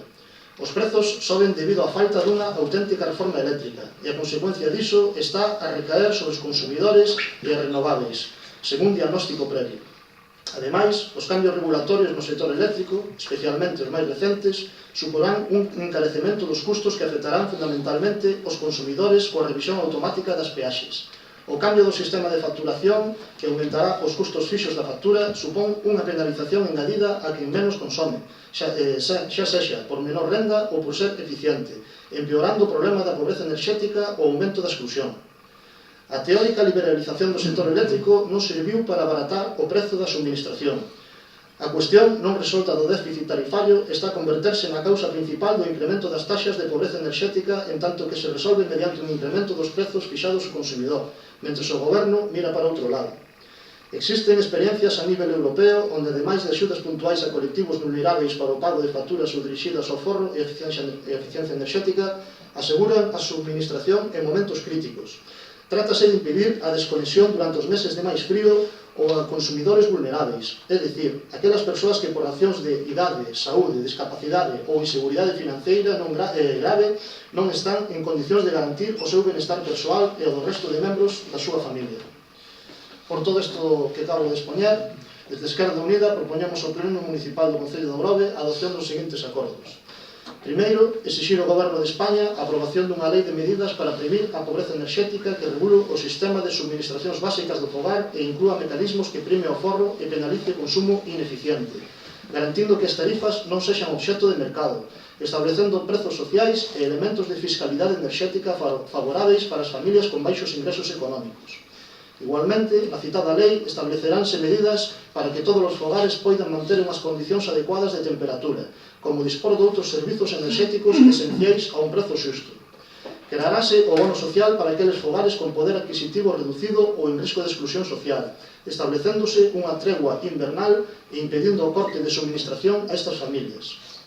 Segundo, o Concello do Grove elaborará un plan contra a pobreza enerxética, co obxectivo de garantir o dereito da cidadanía ás suministracións básicas do fogar que permita identificar, previr e corrixir as situacións detectadas. Terceiro, instar o Goberno de España a modificar a Lei 3/1992 de 28 de decembro do imposto sobre valor engadido, establecendo un IBE reducido para o prezo do gas e electricidade a nivel doméstico. E cuarto, desta moción darase traslado á Presidencia do Goberno de España, os grupos con representación parlamentaria no Congreso dos Deputados, a Federación Española de Municipios e Provincias, así como a asociacións de veciños e consumidores do Concello do Grove. Ben, esta moción trata un problema que está de actualidade coas subidas do prezo de enerxía eléctrica. Vostedes mesmos, os membros do goberno que forman parte da Xunta de Goberno Local, son coñecedores do impacto que ten no noso concello este tipo de problemática e dos esforzos que se teñen que facer por parte dos concellos para poder axudar as familias que máis problemas teñen. Esta creo que é unha moción bastante sensata, que pide cousas sensatas e necesarias, e que non solamente fai solicitudes ao Goberno de Estado como medida de presión desde os concellos cara niveis de administracións superiores, senón que tamén no seu punto 2 solicita que o propio Concello do Grove elabore un plan contra a pobreza enerxética nas medidas das súas competencias e das súas posibilidades que existen. Por lo tanto, eu solicito o voto unánime do Pleno a favor desta moción. Nada máis de momento. Sí, señor alcalde, boas noches. Moitas gracias, señores concelleiros. Ben, bueno, esta é unha moción, efectivamente, que está de actualidade en estos momentos, porque o Goberno de España acaba de facer emprender unha reforma eléctrica, acaba de publicarse o pasado 27 de decembro a Lei 23/2013 do sector eléctrico, que ven precisamente a tratar de abordar unha situación que se viña dando dende o ano 2004, no que o sector eléctrico xerou un déficit de tarifa, como antes comentaba o señor Lamelas na súa exposición, de casi 26.000 millóns de euros, o cual afectou de maneira radical ao incremento das tarifas que ao final temos que pagar todos os consumidores. Decir que dentro do goberno estamos de acordo no diagnóstico que se fai respecto á situación que se está dando relativo ao custe da enerxía e ao custe que pagamos os consumidores, pero digamos que non compartimos ao 100% as medidas que propoñen vostedes que solucionarían este problema. Propoñen na súa moción exixir ao Goberno de España unha lei de medidas para prevenir a pobreza enerxética. Con respecto a iso, lle diría que, o que acabo de dicir, se acaba de publicar unha lei, non fai menos de 3 semanas, que se ven precisamente a intentar reformar todo o sector eléctrico precisamente para que se abaraten os custes do sector eléctrico. É unha lei que vai precisamente na medida de reducción de custes fixos. Entón, sería unha lei que xa prevería esta pobreza enerxética. Que regule o sistema de suministracións básicas do fogar e inclúa mecanismos que prime o aforro e penalice o consumo ineficiente, garantindo que as tarifas non sexan obxeto de mercado, establecendo prezos sociais, elementos de fiscalidade enerxética. Penso que aquí realmente é un pouco a principal discrepancia que vemos respecto a cal sería a mellor solución. Para vostedes dicen que habría que establecer unhas tarifas, uns precios sociais, argumentando de que realmente o déficit de tarifa e que se hubera encarecido tanto o coste de enerxía é polas empresas ou polo mercado ou que non asignan eficientemente os recursos. E iso non é verdade, señor Lamelas. Iso non é verdade. Non é verdade. e ademais estes días está salindo unha campaña moi potente nos medios de comunicación de todas as empresas do sector que están explicando como se conforma a tarifa, o que se paga por enerxía eléctrica. E vostede sabe que solo o 30% do que pagamos en coste de enerxía é realmente o coste da enerxía consumida, o 40%, o 60% restante son os peaxes de acceso, que esos os fixa o goberno.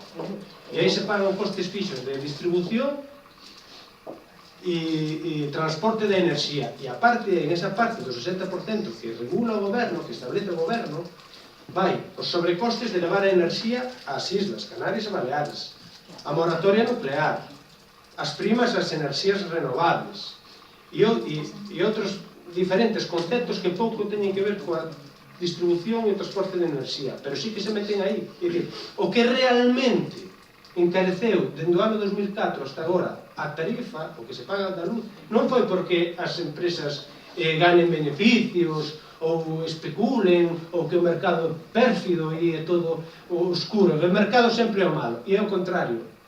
Si ven un encarecemento polas malas decisións de política estratégica levadas polo goberno anterior, de cambiar o mix de produción, de potenciar as renovables e de querer ter unha variante de produción eléctrica que é moito máis cara. E esa é a realidade, e os datos están aí para contrastalos, e non os invento, os están nos medios de comunicación. Entonces, efectivamente, estamos de acordo co diagnóstico, que hai que facer algo para evitar esa situación, pero xa non só a pobreza enerxética, a pobreza en xeral, e manter o estado de bienestar, que é no que estamos todos, que é o que heredamos, os que temos a responsabilidade agora de políticas, temos un mandato dos nosos antepasados, de manter o que nos demos, de manter o estado de bienestar, e é o que se está tratando de facer. Pero non só a pobreza enerxética, claro que sí, e outro tipo de pobreza, e para iso se están facendo os fondos. Entón, compartimos o diagnóstico, pero non compartimos ese ánimo que sempre ten a Esquerda Unida de demonizar as empresas, demonizar o mercado. O mercado das empresas é o malo, e neste caso non é así. Non é así. O encarecemento de tarifas eléctricas ven por decisións gubernativas e por decisións políticas que ahora hai que arreglar. Este goberno ten que arreglar. Ten que arreglar 26.000 millóns de euros en déficit de tarifa, que é non haber imputado os costes desas inversións tan brutales que se fixeron e repercutindo esos costes na tarifa, claro. A nadie lle gusta que lle suban o que paga de luz, bueno, pois agora, claro, eso se foi demorando e agora hai un buraco aí que hai que amortizar, hai que pagar, e os intereses desa deuda. Entón, bueno, é unha situación difícil. Eu penso que a lei que acaba de presentar o goberno trata precisamente de paliar eso, de ir reducindo pouco a pouco a déficit de tarifa e de reducir os costes fixos do sistema eléctrico, distribución, as primas renovables, transportes, baixar os costes de levar a enerxía as zonas insulares, etc. Entón, non acabamos de compartir ese ánimo de precios sociais, que sempre é un marcado mal. Penso que o diagnóstico non é o correcto. E despois, respecto ao segundo punto que dicía usted, efectivamente, que é unha proposta que realmente sería de ámbito municipal, como é que o Concello de Grove elabore un plan contra a pobreza enerxética, é dicir que nós, desde que empezamos este mandato, xa tamén previmos esta situación. Non fixemos un plan contra a pobreza enerxética con esa nomenclatura, pero sí que se previeron na ordenanza de emerxencia social que probamos aquí, está contemplado especificamente ese punto, de que se pode axudar, o Concello pode axudar as persoas que teñen dificultades para pagar os seus recibos de luz, que estamos facendo. E estamos facendo, o Concello está facendo, xa non só desde a aprobación da ordenanza de emerxencia nacional, sino incluso de antes, desde o inicio do mandato, en que despois quedou perfectamente regulado en esa ordenanza. En ese aspecto, este goberno foi sensible tamén a ese aspecto. Entón, eu penso que o principal punto de desencontro ou de matización é un pouco o matiz de cal é a solución mellor para que baixen para que a enerxía coste o menos posible a xente e as empresas e o país, porque iso é fundamental para todos, non? Para que as empresas sean competitivas, para que todo o mundo viva mellor, nunha palabra. Cal é realmente o máis eficiente? Eu, desde logo, e dentro do Partido Popular, pois sei que no goberno tamén hai certas matizacións ao respecto, pensamos que non é que non é o mercado o culpable, nin as empresas. E máis esa lei que acaba de presentarse, que acaba de aprobarse, así o dice, e así o trata de corrixir e o vai a corrixir. Se non é decisións anteriores de política estratégica implementadas dentro do goberno, que se comprometeron dentro do Estado unha serie de subvencións e axudas e tal, moitas empresas e moitas entes se fixeron inversións e ahora hai que pagar e todo eso, e eso, claro, esos cartos hai que amortizalos. Entonces, home, eu non sei, podemos chegar a un acordo, eu se vostede retira o tema dos precios sociais e eso, garantindo que as tarifas non sexan obxecto do mercado, ou non sei por aquí, sería no primeiro, garantindo que as tarifas non sexan obxecto do mercado, establecendo precios sociais. É que eso non é verdade, é que eso non se pode facer. Non pode o goberno tampouco coller e dicir, no, a luz costa tanto. Por exemplo, dice o goberno, bueno, a luz é máis barata, costa 20, e resulta que producirla costa 80. Que facemos cos 60 restantes? A deuda, non a pagamos, que non la paguen os nosos fillos. O sea, solidaridade intergeneracional, cero. Dicir, as cousas non son, penso que é un problema que hai que ir reducindo pouco a pouco, pero non é cuestión de precios sociales, nin evitar, ao contrario. Canto máis mercado e máis competencia, mellor. Será máis barata a enerxía. Sí, señor Romero, non lle dá risa, eu sei que a vostedes estas cousas lle producen repelús escoitalas, pero é así. Entón, eu lle proporía, se vostede acepta retirar esas notas da súa moción, pois non teríamos ningún problema en apoiar, e senón, nos absteríamos e punto, xa está, se lle parece ben.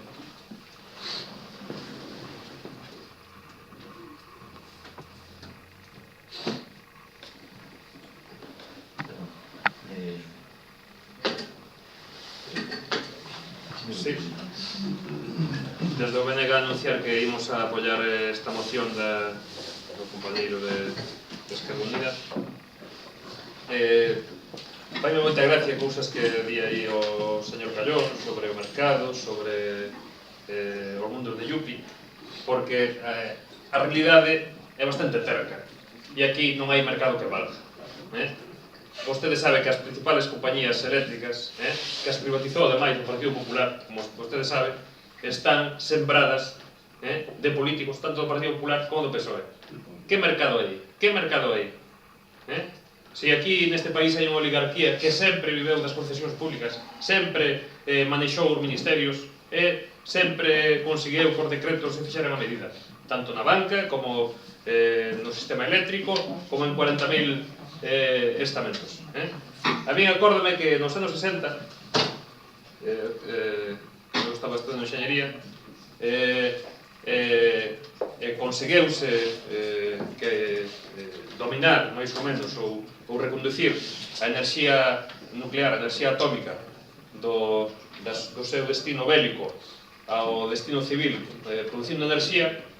Os enxeñeiros chegaban á conclusión de que non sería necesario poñer contadores nas casas, porque sería unha pérdida de tempo instalar contadores e andar a facer lecturas, porque a enerxía eléctrica iba a ser tan barata que se faría unha estadística e por os membros dunha casa ou do seu equipamento eléctrico se cobraría a todos máis ou menos uns baremos e pouco máis. Eso que pensan os enxeñeiros, claro, pero, sin embargo, os economistas ou os políticos pensaban de forma ben distinta, non?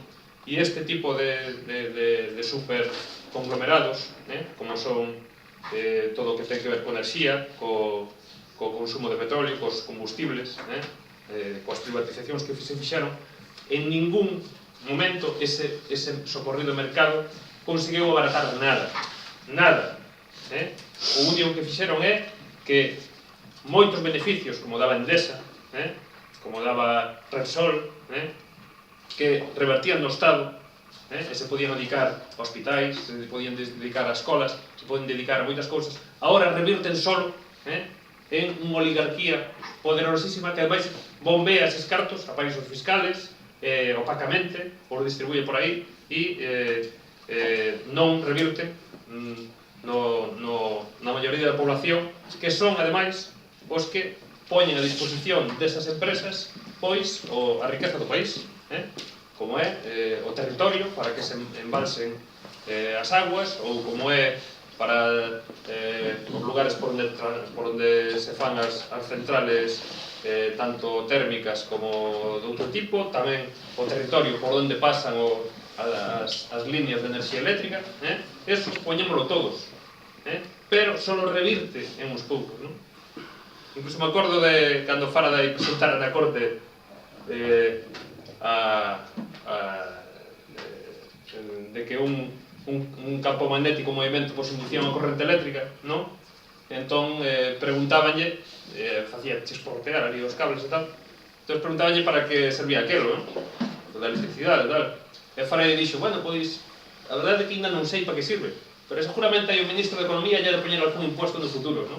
E seguramente desto ha de vivir bastante xente. E iso é o que pasa coa política de privatizacións e con este tipo de medidas, non? De que o único que se fai é concentrar riqueza nuns poucos a costa de que moita xente pois o teña que pasar mal ou non poida facer fronte a certas facturas, tanto sexa o que se dicía aquí, non? Todo o tema de gas, tema de bombona e butano, tema de electricidade, tema de combustible, super necesario para moita xente para poder traballar ou para poder desenvolver a súa actividade, e todo eso non fixo nada máis que aumentar nos últimos desde que se privatizou, desde que eso que era do Estado, en gran parte, e repercutía no Estado, se privatizou para que só repercutía nunha oligarquía diminuta que influye directamente nas decisións dos gobernos, porque ademais están plagadas de exministros, de expresidentes e de outros cargos políticos, pois nada máis que empeorou. Non fale de mercado, porque ese mercado é un mercado completamente viciado. Nos mundos de Yupi sí pode haber un mercado ideal, pero non é o caso. Moitas gracias. Moi ben. Señor López. Ben, menos mal que fomos cantos na redacción da moción e non solicitamos a nacionalización do sector eléctrico como si reclamamos no noso programa electoral e co que nos vamos a presentar as eleccións. Menos mal, porque senón aquí xa para o señor Callón e os concelleiros do grupo de goberno, que parece ser que comparten as súas palabras, non sei, pois estaríamos ante o demo vermello, non? Un pouco máis. Vamos a ver, señor Callón, vostede parece ser que lle gusta darse contra un muro de golpes. O capitalismo fracasou, o capitalismo causa pobreza, o capitalismo causa morte, o capitalismo é o que está levando a pobreza a millóns de seres humanos xa non no mundo, en Europa, no centro imperialista da economía mundial xunto cos Estados Unidos. Por lo tanto, falar de que o libre mercado e o sistema capitalista é a salvación da xente común, da xente que cobra un salario, que ten un comercio pequeno, pois dá risa. Como estamos vendo todos os días na realidade que este mesmo sistema capitalista, en base, sobre todo despois das liberalizacións que se fixeron no sector financiero, no sector enerxético e en outros moitos sectores, cando máis se agudizaron as diferencias sociais. Por tanto, dicir que o mercado é o garante de un baixo custo da electricidade non ver a realidade e cubrirse pois, no parapeto dos dogmas neoliberais que vostede confesa, non? Pero vamos, taparse os ollos, non querer ver a realidade e como os que len a Torá ou o Corán ou a Biblia e pensan que todo o que pon ali é verdade, non? Señor Callón, aquí o que solicitamos na moción, vostedes din que están de acordo con o diagnóstico. O diagnóstico fai unha lectura do que foi bastante por riba, por certo, do que é a cuestión do mercado capitalista enerxético nos últimos anos e vese que non resolve os problemas da ciudadanía. Vostede di que o problema é da política, dos que xestionan desde o público esta cuestión. Pois dígalle ao señor ministro de Industria que dimita, que se vaya, que non serve para nada. Que fai aí? Para que existe un Ministerio de Industria? Eliminémoslo. Mándelle unha carta ao señor Rajoy. diga, elimina o Ministerio de Industria, vai en contra dos nosos postulados e vai en contra do que nós decidimos defender, que é o baratamento de enerxía eléctrica. Por que non fai? Non, a culpa é do anterior, é verdad. Vostedes están a salvo de todo. Hombre, o anterior claro que ten culpa, eso non o vamos a negar, pero botarlle só a culpa a un, pois, é bastante cobarde e hipócrita, non? Tampouco falou da oligarquía que nos goberna, porque dicir que España é un Estado democrático de dereito, hombre, eso pone na Constitución, pero aí se queda. Dicir que en España vivimos nunha democracia é bastante ilusorio, non? En España vivimos nun sistema capitalista oligárquico, que non existe democracia de ningún tipo. No sistema, neste caso, que nos compete o tema da enerxía, pois vémoslo claramente, como desde as élites políticas das grandes empresas enerxéticas pois se goberna en interés destas grandes compañías eléctricas, da sacrosanta empresa privada que vostede defende, señor Callón, e a cambio, cando estes políticos se retiran, pois pasan a cobrar salarios de vergoña, insultantes para o traballador de a pé, para vostedes tamén, que xa lle gustaría a vostedes cobrar os salarios do señor González ou do señor Aznar ou de outros exministros de distintos gobernos, non? E non os 600 míseros euros que cobran pola dedicación parcial que vostedes teñen neste concello. E polo tanto vemos que aquí pois eso, o Partido Popular nada menciona de como o señor González en gas natural, de como o señor Aznar en Endesa, de como a exministra de Economía última do señor Zapatero, tamén saltándose incluso a propia lei española de incompatibilidades, pasa a formar parte dos consellos de administración dunha empresa enerxética, de Endesa, e de outros moitos outros altos cargos do bipartidismo que gobernou España durante os últimos 30 anos. Eso non se dice, eso non. O malo é o público e o bo é a empresa privada. Claro, o bo é a empresa privada porque como existe unha porta xiratoria na que as altas esferas dos seus partidos pois saen do público para entrar no privado, pois que se manteñan esas empresas privadas que nos xa gobernamos para elas para que despois nos den chollo e poder vivir como nos dá a gana. Aquí o que se pide nesta moción é algo bastante asumible, é bastante básico. Cando falamos de que as tarifas non sexan obxecto de mercado e que se establezan prezos sociais, pois estamos solicitando que para as familias que se atopan en risco de exclusión social, pois se adoten este tipo de tarifas. Non estamos dicindo que para que non teña problemas para pagar a súa factura eléctrica se desvirtúe o prezo das tarifas. Polo tanto, penso que vostedes, que moito falan de caridade, de caridade cristiana e outros tipos de caridade, como se ten falado aquí en outros... por favor, señor. Sí, estou cumplindo, señor alcalde, por favor. En outras sesións plenarias, pois non poidan apoiar esta moción porque a súa outra religión, a religión neoliberal, pois lles impide votar textos nos que se inclúen palabras como social.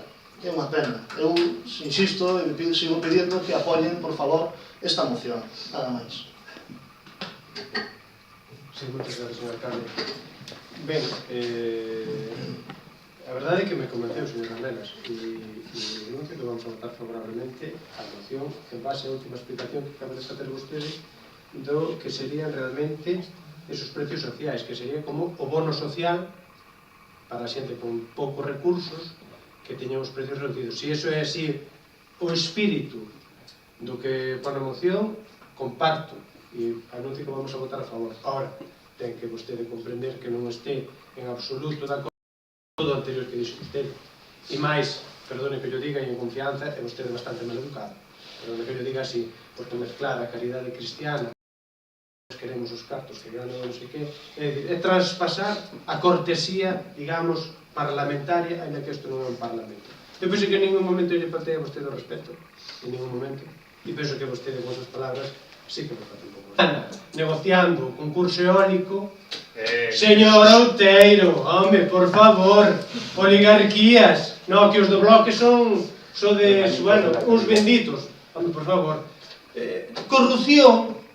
Corrupción, desgraciadamente, hai en todos os partidos, en todos os ámbitos da sociedade. No, os do bloque son inmaculados, non hai corrupción, pasamos el algodón non gaña. Corrupción hai en todos os partidos, en toda a sociedade, nos médicos, nos abogados, nos políticos, nos deportistas, nos profesores. Hai xente que é boa, hai xente que non é boa, hai xente que ten principios, hai xente que non ten principios, hai xente que é corrupta, e hai xente que non. E punto. Pero generalizar, no, que esos partidos son corruptos. E os míos non. Non é serio, nin é de recibo, señor Outeiro. E ustedes saben. Non, tal.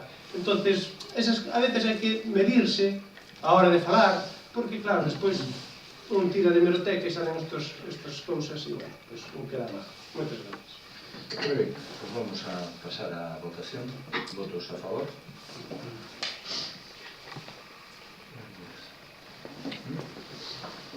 Muy bien, pues pasamos ao punto 11, que é moción de Esquerda Unida tamén sobre a retirada do anteproxecto de lei de protección dos dereitos do concebido e da muller embarazada.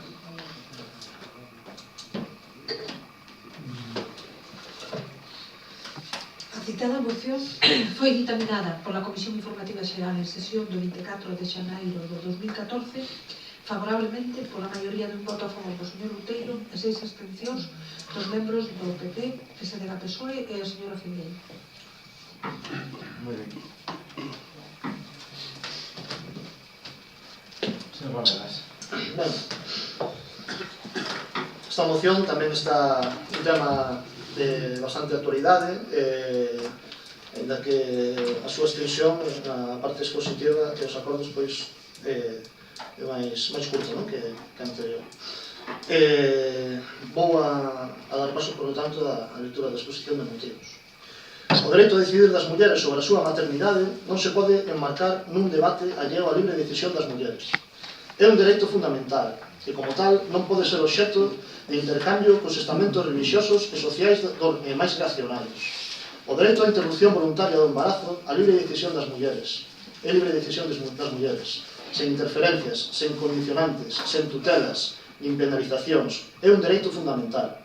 En 1985, no Estado español, co goberno do PSOE, produciuse unha despenalización parcial e tiveron que pasar 25 anos, ata o ano 2010, para unha reforma da Lei de Interrupción Voluntaria do Embarazo algo máis avanzada, pero aínda con moitas limitacións. Agora, o Partido Popular expón un anteproxecto restrictivo e retrógrado que vulnera dereitos e liberdades das mulleres en relación á súa capacidade de decisión sobre a súa maternidade. Fronte a iso, é necesario unha lei que contemple a prevención contra os embarazos non desexados cunha educación sexual que percorra todos os estadios educativos, con perspectiva de xénero, que permita ás mulleres interromper o seu embarazo no momento e polas razóns que desexe, sen restriccións, sen prazos e sen tutelas na sanidade pública, que regule a obxección de conciencia para que esta non sexa unha coartada da clase sanitaria máis reaccionaria, que elimine o aborto voluntario do Código Penal tanto para as mulleres como para os profesionais sanitarios que practican, que inclúa a cobertura da totalidade dos métodos anticonceptivos para a sanidade pública, na que non sexa necesario de consentimento materno ou paterno para as mozas de 16 a 18 anos, etc., ou que incorpore a formación en saúde sexual e reproductiva tanto no ámbito sanitario como no educativo, que garanta a preparación do conxunto de profesionais para a práctica da interrupción voluntaria do embarazo e que estas se inclúan nas carreiras de medicina, enfermería e outras profesións sociosanitarias,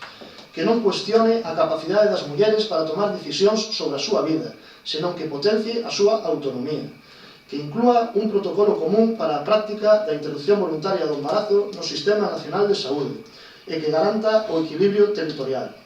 Polo exposto, propoñemos ao Pleno do Concello do Grove a adopción dos seguintes acordos. Primeiro, o rexeitamento do anteproxecto de lei de protección dos dereitos do concebido e da muller embarazada aprobada polo Consello de Ministros porque restrinxe os dereitos fundamentais das mulleres, solicitando a súa retirada inmediata. Segundo, o posicionamento a favor de calquera reforma que se faga sobre a Lei Orgánica 2/2010 de 3 de marzo de saúde sexual e reproductiva e da interrupción voluntaria do embarazo, estea encaminhada a ampliar os dereitos que son fundamentais e específicos das mulleres, de forma que as mulleres poidan decidir sobre se queren ser ou non nais, E terceiro, facemos un chamamento á sociedade no seu conxunto, a movilización e a denuncia en contra da restrictiva reforma do aborto do Partido Popular e pola defensa dun dereito ao aborto libre, público, gratuito e fora do Código Penal. Esta moción recolle o sentir mayoritario da sociedade, tanto galega como o resto do Estado español, na actualidade. Vemos como desde o goberno do Estado, para a única cousa que cumpre no seu programa electoral, pois entran en conflito coa maioría social que conforma a poboación dos distintos povos e nacións de España. Por lo tanto, pedimos que, en consonancia con este sentir mayoritario da poboación, pois este pleno da Corporación Municipal apoie os acordos que se propoñen nesta moción por unanimidade. Muy bien. Vamos a ver, antes que nada, anunciar que para este asunto en concreto, debido a que ser un tema con contido social importante e tamén un tema de... É un tema de conciencia. No propio goberno decidimos que cada un vai a votar libremente, o sea, de acordo a ese principio de conciencia de cada uno. Eu ainda así decirlle que me parece un pouco exagerado, a pesar de que sí o tema ten certa polémica, pero bueno, tamén ten polémica o tema do prestige e bueno, do proxecto este de lei os que vostede me ofrece aquí tampouco me convencen para nada. Creo que se alexa moito daquela outra lei do ano 85 que curiosamente foi non defendida nun primer momento polo Partido Popular, pero logo si admitida cando gobernou. Por tanto, esa pódese decir que si ten un consenso importante e, por tanto, eu personalmente non lle vou aceptar, o sea, non lle vou apoiar a moción.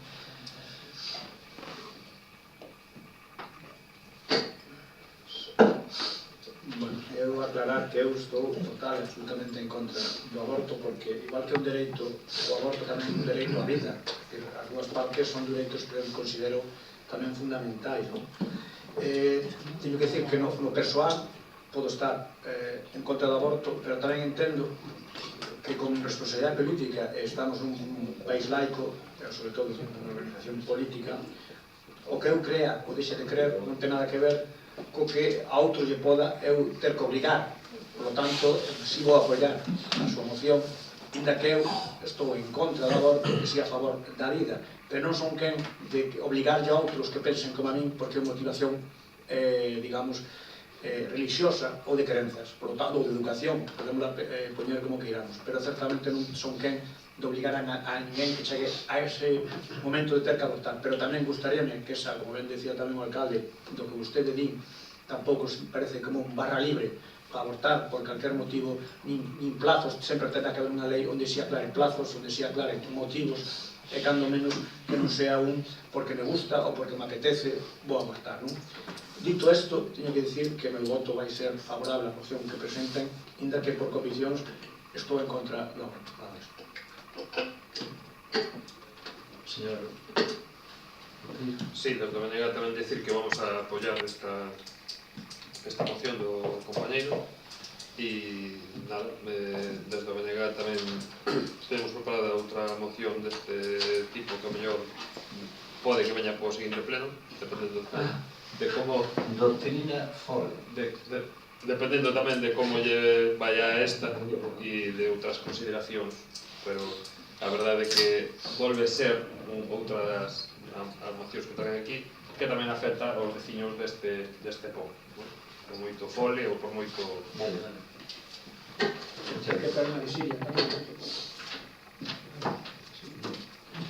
Sí. Anunciar que o voto de Alternativa Meca vai ser favorable á moción, como entendemos que non pode ser de outra maneira que se poida legislar para regular o que entendo que son dereitos fundamentais.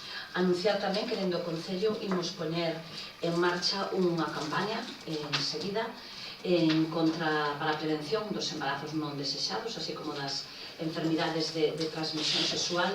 E diante de todo isto, pois, decir que a vida hai que protexela toda, e que a isto, pois, que a mí tamén me gustaría engadirlle que os esforzos de todos os gobernos tamén sexan, pois, para garantir a vida das mulleres que cada día están sendo asesinadas. Non hai máis que ver as datas, os datos, e que seguimos na mesma.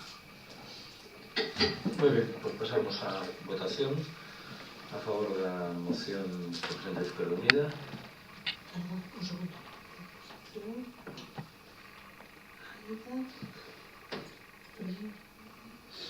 La otra y a favor.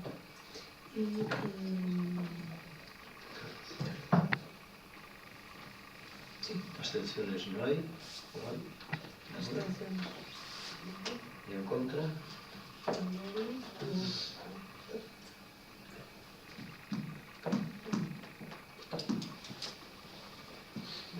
Muy bien.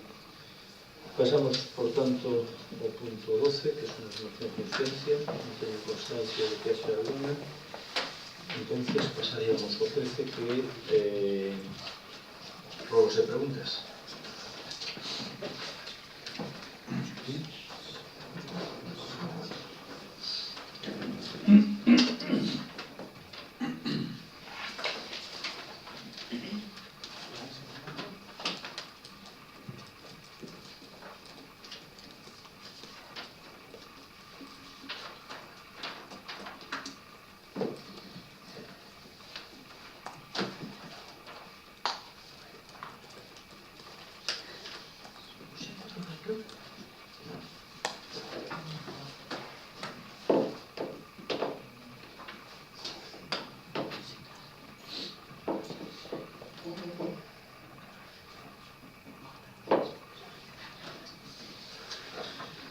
Muy bien, vamos a ver.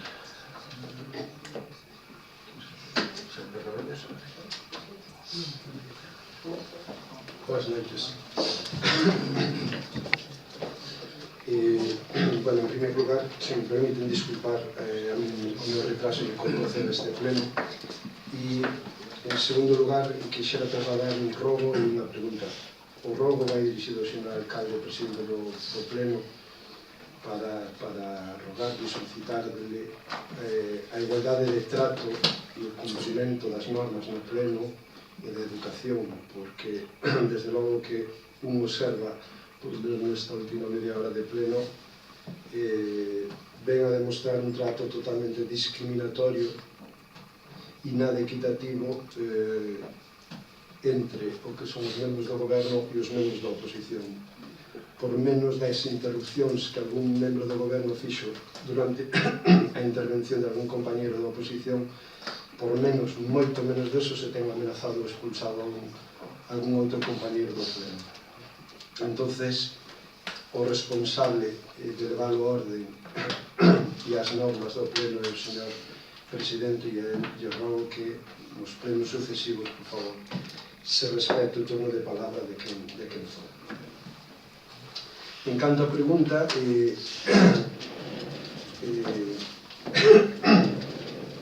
quixera trasladarlle o seguinte. Fai uns días vimos, a través dos medios de comunicación, a escenificación por parte do alcalde e de varios membros do goberno do que pretendía ser o compromiso firme e estricto do cumprimento da legalidade urbanística.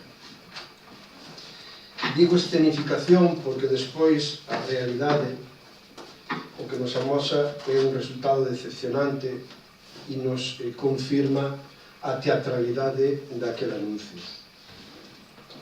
Porque todos os vecinos e veciñas deste concello observamos que de cumprimento da urbanidade urbanística depende de quen e depende de contra quen.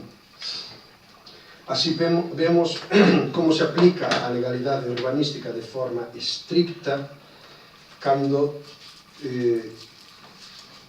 as actuacións están avaladas por denuncias do señor Miño Otero, verdadeiro asesor urbanístico do señor alcalde do Concello do Grove, ou cando teñen que ver con algún compañeiro do Grupo Municipal Socialista.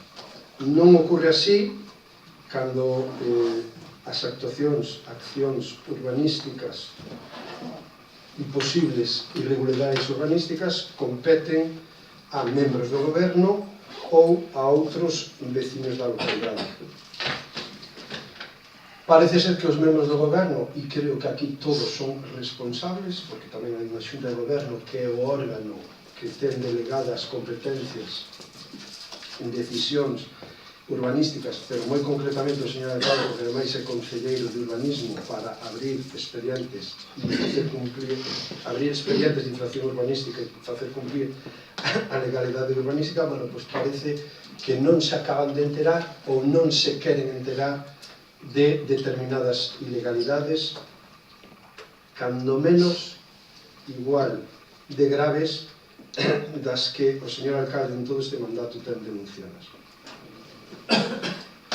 Por iso traemos hoxe aquí esta pregunta, para que todos xa se enteren, dalle publicidade no pleno, que é o máximo órgano do Concello do Grove, para darlle publicidade e que desde logo se recolla en acta que desde o Grupo Municipal Socialista denunciamos, solicitamos, exiximos que se cumpla a legalidade urbanística en unha boa lista de actuacións e promocións que teñen diferentes infraccións, diferentes ilegalidades urbanísticas. Por facer un pequeno relatorio: orden de demolición da urbanización Raeiros, orden de demolición do Hotel Don Michelón, orden de demolición dun restaurante Pedras Negras promovido polo señor Niño Otero, edificio pegado á capilla de San Antonio, que é totalmente ilegal, como nos confirman os técnicos do Concello do Grove, un edificio que ten unha licencia do ano 87, que ten unha fracción urbanística no ano 88, e que as últimas actuacións feitas en ese edificio, os propios técnicos nos din que non informaron en ningún momento sobre esa edificación, ademais de incumplir varias normas de outras administracións. Ese edificio é ilegal e ten infracción urbanística. Este goberno e o seu alcalde miran para o outro lado. Hai 3 vivendas nas Baladas que vimos denunciando de xeito reiterado, que teñen desde logo sospeitas de infracción urbanística. Temos solicitado que a aperture expediente de infracción urbanística, deso nada sabemos, non se nos contesta, igual que moitas actuacións, consultas, solicitudes e preguntas, tanto en pleno como en rexistro, que no ámbito que teñen que ver co urbanismo non se nos responde. E iso que somos un grupo municipal que se supón que dentro dos nosos dereitos está o acceso á información urbanística. Estamos convencidos que se as nosas iniciativas de control urbanístico e de denuncia urbanística foran feitas e firmadas polo señor Otero Meniño, xa estarían máis que cumplidas por parte do señor alcalde. Así pois, que nadie agocha a cabeza, todos están informados das ilegalidades e resolucións que poñemos hoxe aquí públicamente e xa temos denunciado tanto en medios de comunicación como por registro, como ten que ser a nosa obriga, e o incumprimento da legalidade ás sabendas do que se está facendo, consideramos que pode estar claramente estipulado, e así o recolle, como un delito penal. Desde logo, o Partido Socialista desde hoxe vai tomar nota, vamos a ver se existe un plazo para ese cumprimento, pero desde logo non nos vamos quedar cos brazos cruzados e acudiremos á seguinte instancia que temos que acudir, que desde logo é a vía judicial. Así pois, ao Goberno do Grove, e moi especialmente ao Concelleiro de Urbanismo e ao Alcalde do Grove, cando pensa vostede aplicar a legalidade urbanística, cumplir as sentencias judiciais, as resolucións municipais, as aperturas de infraccións urbanísticas, as actuacións que vimos de relatar e moitas outras que vostede e os membros do goberno saben que existen no Grove. Porque se non é así, non se cumpre con esa legalidade que dicía antes, estratificación teatral e aplicación da legalidade urbanística totalmente arbitraria. E sempre que se aplica por parte do señor alcalde esa legalidade urbanística, curiosamente vai un concelleiro do PSOE ou está sempre o señor Otero Miniño detrás de todas estas denuncias. Este é o xeito de actuar do alcalde e, desde logo, polo que lles compete, os membros do goberno, porque vostedes tamén avalan e apoian as decisións en xunta de goberno do señor alcalde.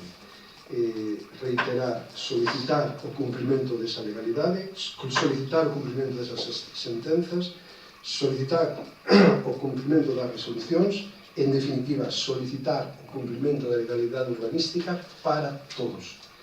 De non ser así, desde logo, aquí públicamente no pleno de hoxe, o Partido Socialista anuncia que desde logo acudirá ás vías que teña ao seu alcance para que esta legalidade se faga cumplir. Moitas gracias.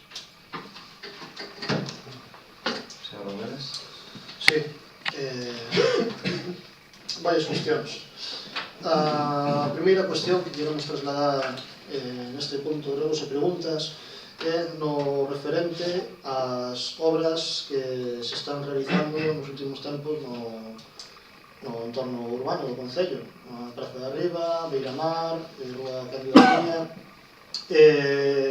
Non en referencia á necesidade desas obras, non nos vamos a meter, pero sí en referencia ás zonas de aparcamento que se están eliminando do centro do casco urbano do Grove. Preguntamos se desde o goberno municipal existe algunha alternativa, algún plan, algún estudio no referente ao tema de aparcadoiros que se están eliminando e as súas posibles alternativas para os veciños poidan aparcar os seus vehículos nestas zonas. E xa non quero dicir, pois no Gran, cando un grande número de visitantes se cheguen ao noso concello, pois se teñen que marchar, non? Porque non poden parar. Respecto á Rúa Cándido Acuña, os vecinos fixeronnos chegar queixas polo seu corte o tráfico en referencia a varios negocios que existen na zona, e constanos que estas queixas así as fixeron chegar a este goberno municipal, e queríamos saber a opinión oficial do goberno respecto ao corte do tráfico nesta rúa.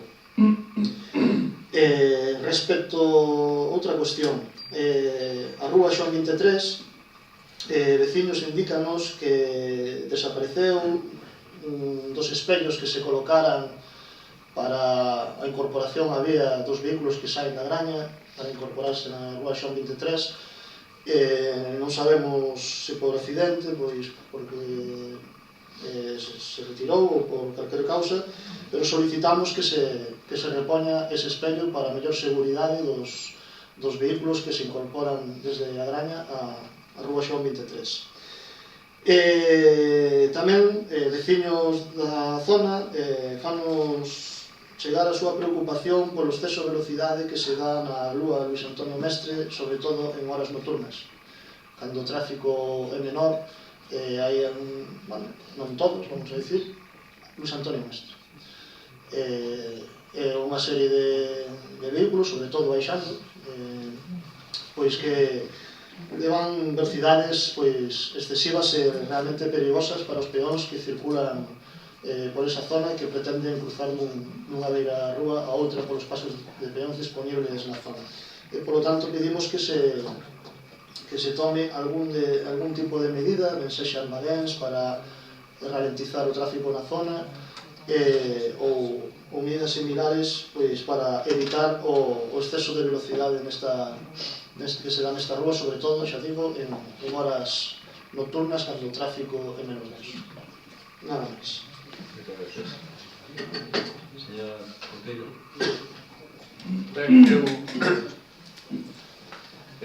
Como rogo tamén rogaría que se me atenderan os rogos que levo presentados nestes últimos casi 2 anos neste concello, no que, señor alcalde, sempre di que sí, pero despois non fai absolutamente nada. Sí, pon esa cara, pero podo relatar aquí todos os robos. Nunca fixo nada. Ben, xa apuntaron aquí os compañeros algunhas cousas que iba tamén a plantaxar eu.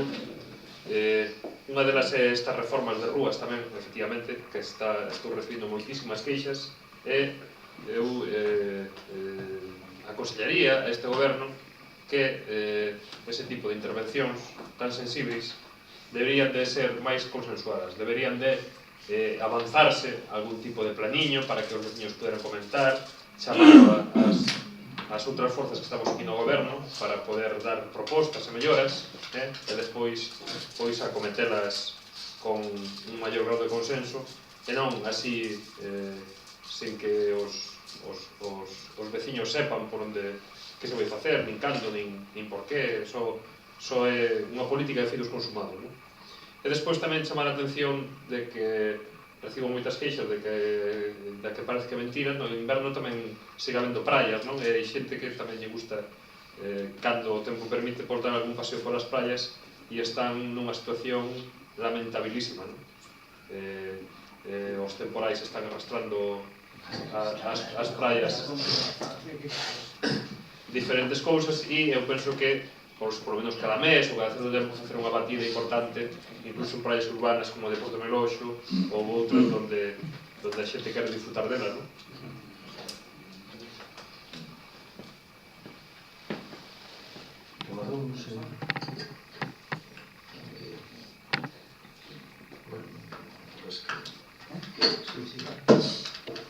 Bueno, para contestar o das playas, non tengo cando sea temporada, porque os fondos públicos non dan para eso. A nos gustaríanos tamén, pois igual que non chegar a cantidad de veces, non de restos de mar, porque as algas non é, mas é unha parte de regeneración que teñen que ter as playas na época invernal, que é fundamental que tamén hai esa alga.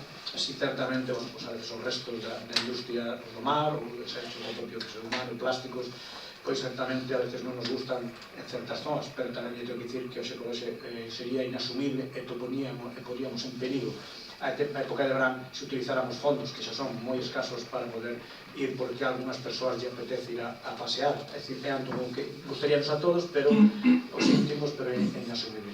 O do espello de XO 23, a primeira noticia que teño, mirarémoslo, é dicir, se é problema do espello que non está, ou do espello que está, que a veces co tempo acabanse ou xirando ou acabanse queimando, e xa non é simple nei que modificalo, pero a día de hoxe non tiñamos constancia. Do Luís Antonio Mestre, o tema da velocidade, xa se adjudica neste nada o plan de control de tráfico de velocidade, que se vai a facer en varias calles do Grove. Disponemos de máis medios para poder controlar a velocidade durante todos os 24 horas en todos os viais, e aparte deso tamén vai a facer outro plan, que se nos instalamos, por exemplo, o que se fixo anteriormente, é dicir, anteriormente de instalar nada, xa temos as calles e sabemos en que calles había ou máis problemas. Ahora instalaremos un sistema de pacificación do tráfico ou de control de semáforos vermellos e radares, e despois miraremos se esas calles nas que se pon só teñen efecto nesas calles, ou eso provocan un efecto de educación na conducción que implica que outras calles onde non vai haber eses medios si se rebaixou o número, digamos, de velocidade dos vehículos. Ese estudio xa está feito e vai a facer a instalación e despois farase control de testeo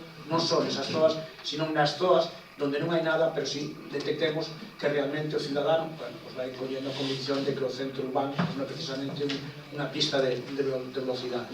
Por lo tanto, vamos a esperar, e dentro dos meses, pois igual fan esta pregunta, lle podei dar máis datos de número de vehículos, a velocidades que levan, noutras vías nas que temos, pero o plan está ahora precisamente posto en marcha, e non só en Luís Amestre, son varias as calles do noso concello, que sobre todo esas horas fora de, digamos, do normal, a velocidade está un pouco ida demais, non? Por lo tanto, vamos a esperar como funciona o plan, pero si xa hai datos de antes de, despois de, e tamén faremos un testeo das calles. Penso que me entendo perfectamente o que quixen decir. E despois, xa, para rematar, como isto xa para o Grupo Socialista, o señor Cacabelos, cando fala de urbanismo, teño que dicir que o Grupo de Goberno, eu sou partícipe deste mar do outro, faltaría menos, pero penso que no outro tampouco fomos, se se acusa de algo a este, que penso que non é certo, e moito menos que o señor Óscar Miñiño sexa o asesor deste goberno, nunca o vin asesorando a ninguén, e moito menos a este concelleiro que fala, pero se teño que dicirlle que é unha débeda histórica o tema do urbanismo e o control neste concello, e non é de agora, tamén nos tuvemos nós, era unha teima que, por exemplo, me acordo de Izquierda Unida ou do propio BNG, que ao final me parece que, non sei se chegamos a ter alguna infracción urbanística cobrada neses 4 anos de gran traballo e esforzo. Outros sí, fomos máis ben valientes, chegamos a chamar un pouco xerife, non sei que, nas nosas competencias, sí, aplicamos o control e o cobro desas sancións, pero misteriosamente noutras competencias non as acadou. Por lo tanto, este compañero, bueno, naquel momento fixo que tiña que facer nas súas competencias e tamén o fai nesta, pero que veña vostede a recriminar que o señor Óscar Miñiño é o asesor, non lle consinto, porque a mí ese señor nunca me asesorou absolutamente nada, e para min é un veciño máis deste concello, ten os seus pros e as súas contras como temos calquera de nós, pero decir o que di vostede e de solo poñer esa lista, penso que vostede ahora que quere facer é as súas teimas persoales, utilizar ahora o urbanismo como ferramenta entre uns contra outros, cando se nos vamos a mirar, nos juntamos, que convido a todo o mundo a mirar os expedientes urbanísticos de infracción no noso concello, podemos estar falando de 200, 300, 400, pois por aí e nunca se fixo nada. Por tanto, espero que unha vez se aprobe o plan xeral, haia de aí unha raya que acabe co problema da falta de competencia no urbanismo, pero por favor, non, hai cousas que escoltalas son que quedan ben, pero, señor Cacabelos, vostede tamén levou esa competencia e precisamente non foi baladí de nada. Moitas gracias. Ben, gracias, Andrea.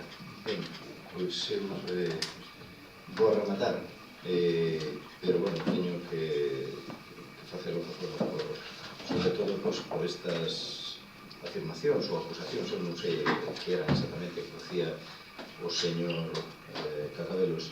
Eu non podo dicir que quedan ben, para nada quedan ben. Isto, a verdade, é que había que ter un pouquiño máis de pudor para, sobre todo, quen fai estas afirmacións. Despois, digamos, do pasado que en xestión urbanística, o pasado e o legado que en xestión urbanística lle deixa a este concello. Despois deso, vir aquí con este tema, a verdade eu xa lle pediría de inmediato que se deixe de darlle publicidade e que actúe como dice que vai actuar, o sea, que vai directamente aos xulgados e cos casos que entenda, pero directamente xa, porque o contrario o que demostra é que simplemente o que quere dar publicidade e subirse aquí a un carro que afortunadamente, pois bueno, aquí xa nos vamos coñecendo todos e esa credibilidade que vostede lle dá ao señor Miñiño, pois creo que está agora mesmo prácticamente a par que a súa neste tema, non? A parte de que, bueno, se observa certa patoloxía que eu non sabría diagnosticar, pero algún problema ten vostede nese campo que creo que era necesario que fora a mirar, porque parece unha obsesión enfermiza a que ten vostede, e coincido, chegado aquí, lóxicamente, o mesmo que decía o señor Real, non lle acepto baixo ningún concepto, porque eso é o que demostra a pouca ou nula credibilidade que ten vostede nestes asuntos, que diga que o verdadeiro asesor urbanístico deste concello, deste alcalde, que é o señor, tratando de aproveitar esta marea que tuvemos últimamente co caso que do Pau, ahora que xa todo o mundo demonizou este señor, ven vostede de valente, tratando de meternos a todos no mesmo saco. E non se olvide que ese saco, precisamente, que é o Pau, como tantos outros, o convocou vostede. Ano 2008, cando se xestiona todo este asunto. E como ese, outros moitos. Léase edificio administrativo, asunto polo cal sigue vostede imputado. O problema máis grave deste concello en materia urbanística, que todavía non sabemos como vai acabar, pero todo indica que nada ben, e que pode meter nunha responsabilidade económica brutal a este concello, é da súa cosecha. E con todo ese bagaje, ter a indecencia... No, con eso voy, estése callado, por favor, de raíros vou a falar agora. Con todo ese bagaje, ter a indecencia... Por favor, cállese. Por favor, cállese. ¿Ves lo que acabo de hablar? Solo hice una pregunta. Bueno, eu estou contestando. Por favor. Eso que decía no primer apartado da educación, por favor, aplíquese. Eso que decía, o que empezaba, aplíquese o primeiro. Con todo ese bagaje na mochila, ter a indecencia de vir aquí a exigirlle nada aos demais, de verdad que hai que ter un pouquiño máis de pudor. Raíros, como vostede ben sabe, é un asunto que non lle compete a este Concello, é un asunto en suelo rústico, competente a Xunta de Galicia, e sabrá o que ten que facer. De calquer xeito, recordo unha rolda de prensa que dou vostede cando se editou por primeira vez esa sentencia de demolición que aquí, a bombo e platillo, creo que aquí, xusto onde estou agora sentado, nos anunciou todo canto ia a facer, que iba a empezar a demoler ao día siguiente. Non moveu un solo papel. Evidentemente, non é a súa competencia, pero, sin embargo, fixo aquel paripé de sentarse aquí ante os medios de comunicación para decir todo canto iba a facer. Pois é a mesma sentencia que hai neste momento, a mesma. Xa dirá que fixo vostede. Que fixo vostede? Non podría. Non é a súa competencia. Eso é o que demostra que o que quere é dar publicidade a asuntos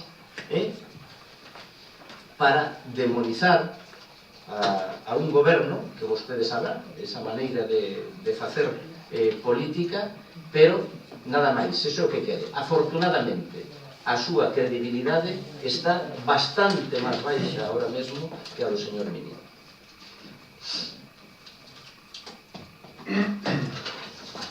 Con respecto á preocupación que me mostraba o señor Lamelas con o asunto destas zonas que se están urbanizando últimamente e a falla de aparcadoiros e demais. Si estamos en estes momentos vendo distintas alternativas para poder, agora mesmo neste momento non hai problemas, pero é evidente que no verán lóxicamente hai unha merma de prazas e que as queremos lóxicamente paliar nalgún outro espazo que neste momento non lle dou solucións porque non está cerrado ninguna de momento, pero sí confiamos que nos teñamos algunha alternativa para poder compensar, digamos, eses espacios. En canto a calle en concreto, Cándido Cuña que pregunta, dixo veciños, eu de veciños é curioso que non temos máis que felicitacións, é curioso, de veciños, o sea que veciños duro moito, porque temos moitas felicitacións, e eu digo tamén ao señor Outeiro, porque el di que nada máis lle falan de queixas. A verdade é que aquí é curioso, é justamente ao revés. Si é certo que hai unha queixa importante que é a do pero é a do negocio, que é a do supermercado concretamente. Con eles estamos a falar e estamos tratando de buscar algunha alternativa a esa, algunha proposta xa hai que se vai a falar nos próximos días con eles a ver se que se vai a plantexar que pode paliar ese servicio, pero vamos, se está nese tema, pero bueno, de outro xeito, o curioso é, quero dicir, que non deixa de chamar a atención que cando é ao contrario, decimos que hai que seguir as directrices que marcaba aquel plan, ou aquel plan que era o do centro comercial aberto, que precisamente o que potenciaba, o que preconizaba, o que nos decía, o que nos insistía, que era que precisamente desde esta franxa de Beiramar ata Castelao e todo ese intermedio que se peonalizara, non? Curiosamente, ahora, pues, que veñan con estas, é unha preocupación, acerto yo, pero xa lle digo, ou unha cousa ou a outra. En todo caso, dende o goberno entendemos que era unha boa actuación, xa lle digo, todo o mundo está, os veciños sobre todo, están vendo ben, e trataremos de compensar esa falta de aparcadoiros que hai a diario. E o tema das praias non implica resposta ao meu compañero, por tanto, máis nada, por contestar, boas noites e moitas gracias. Asociación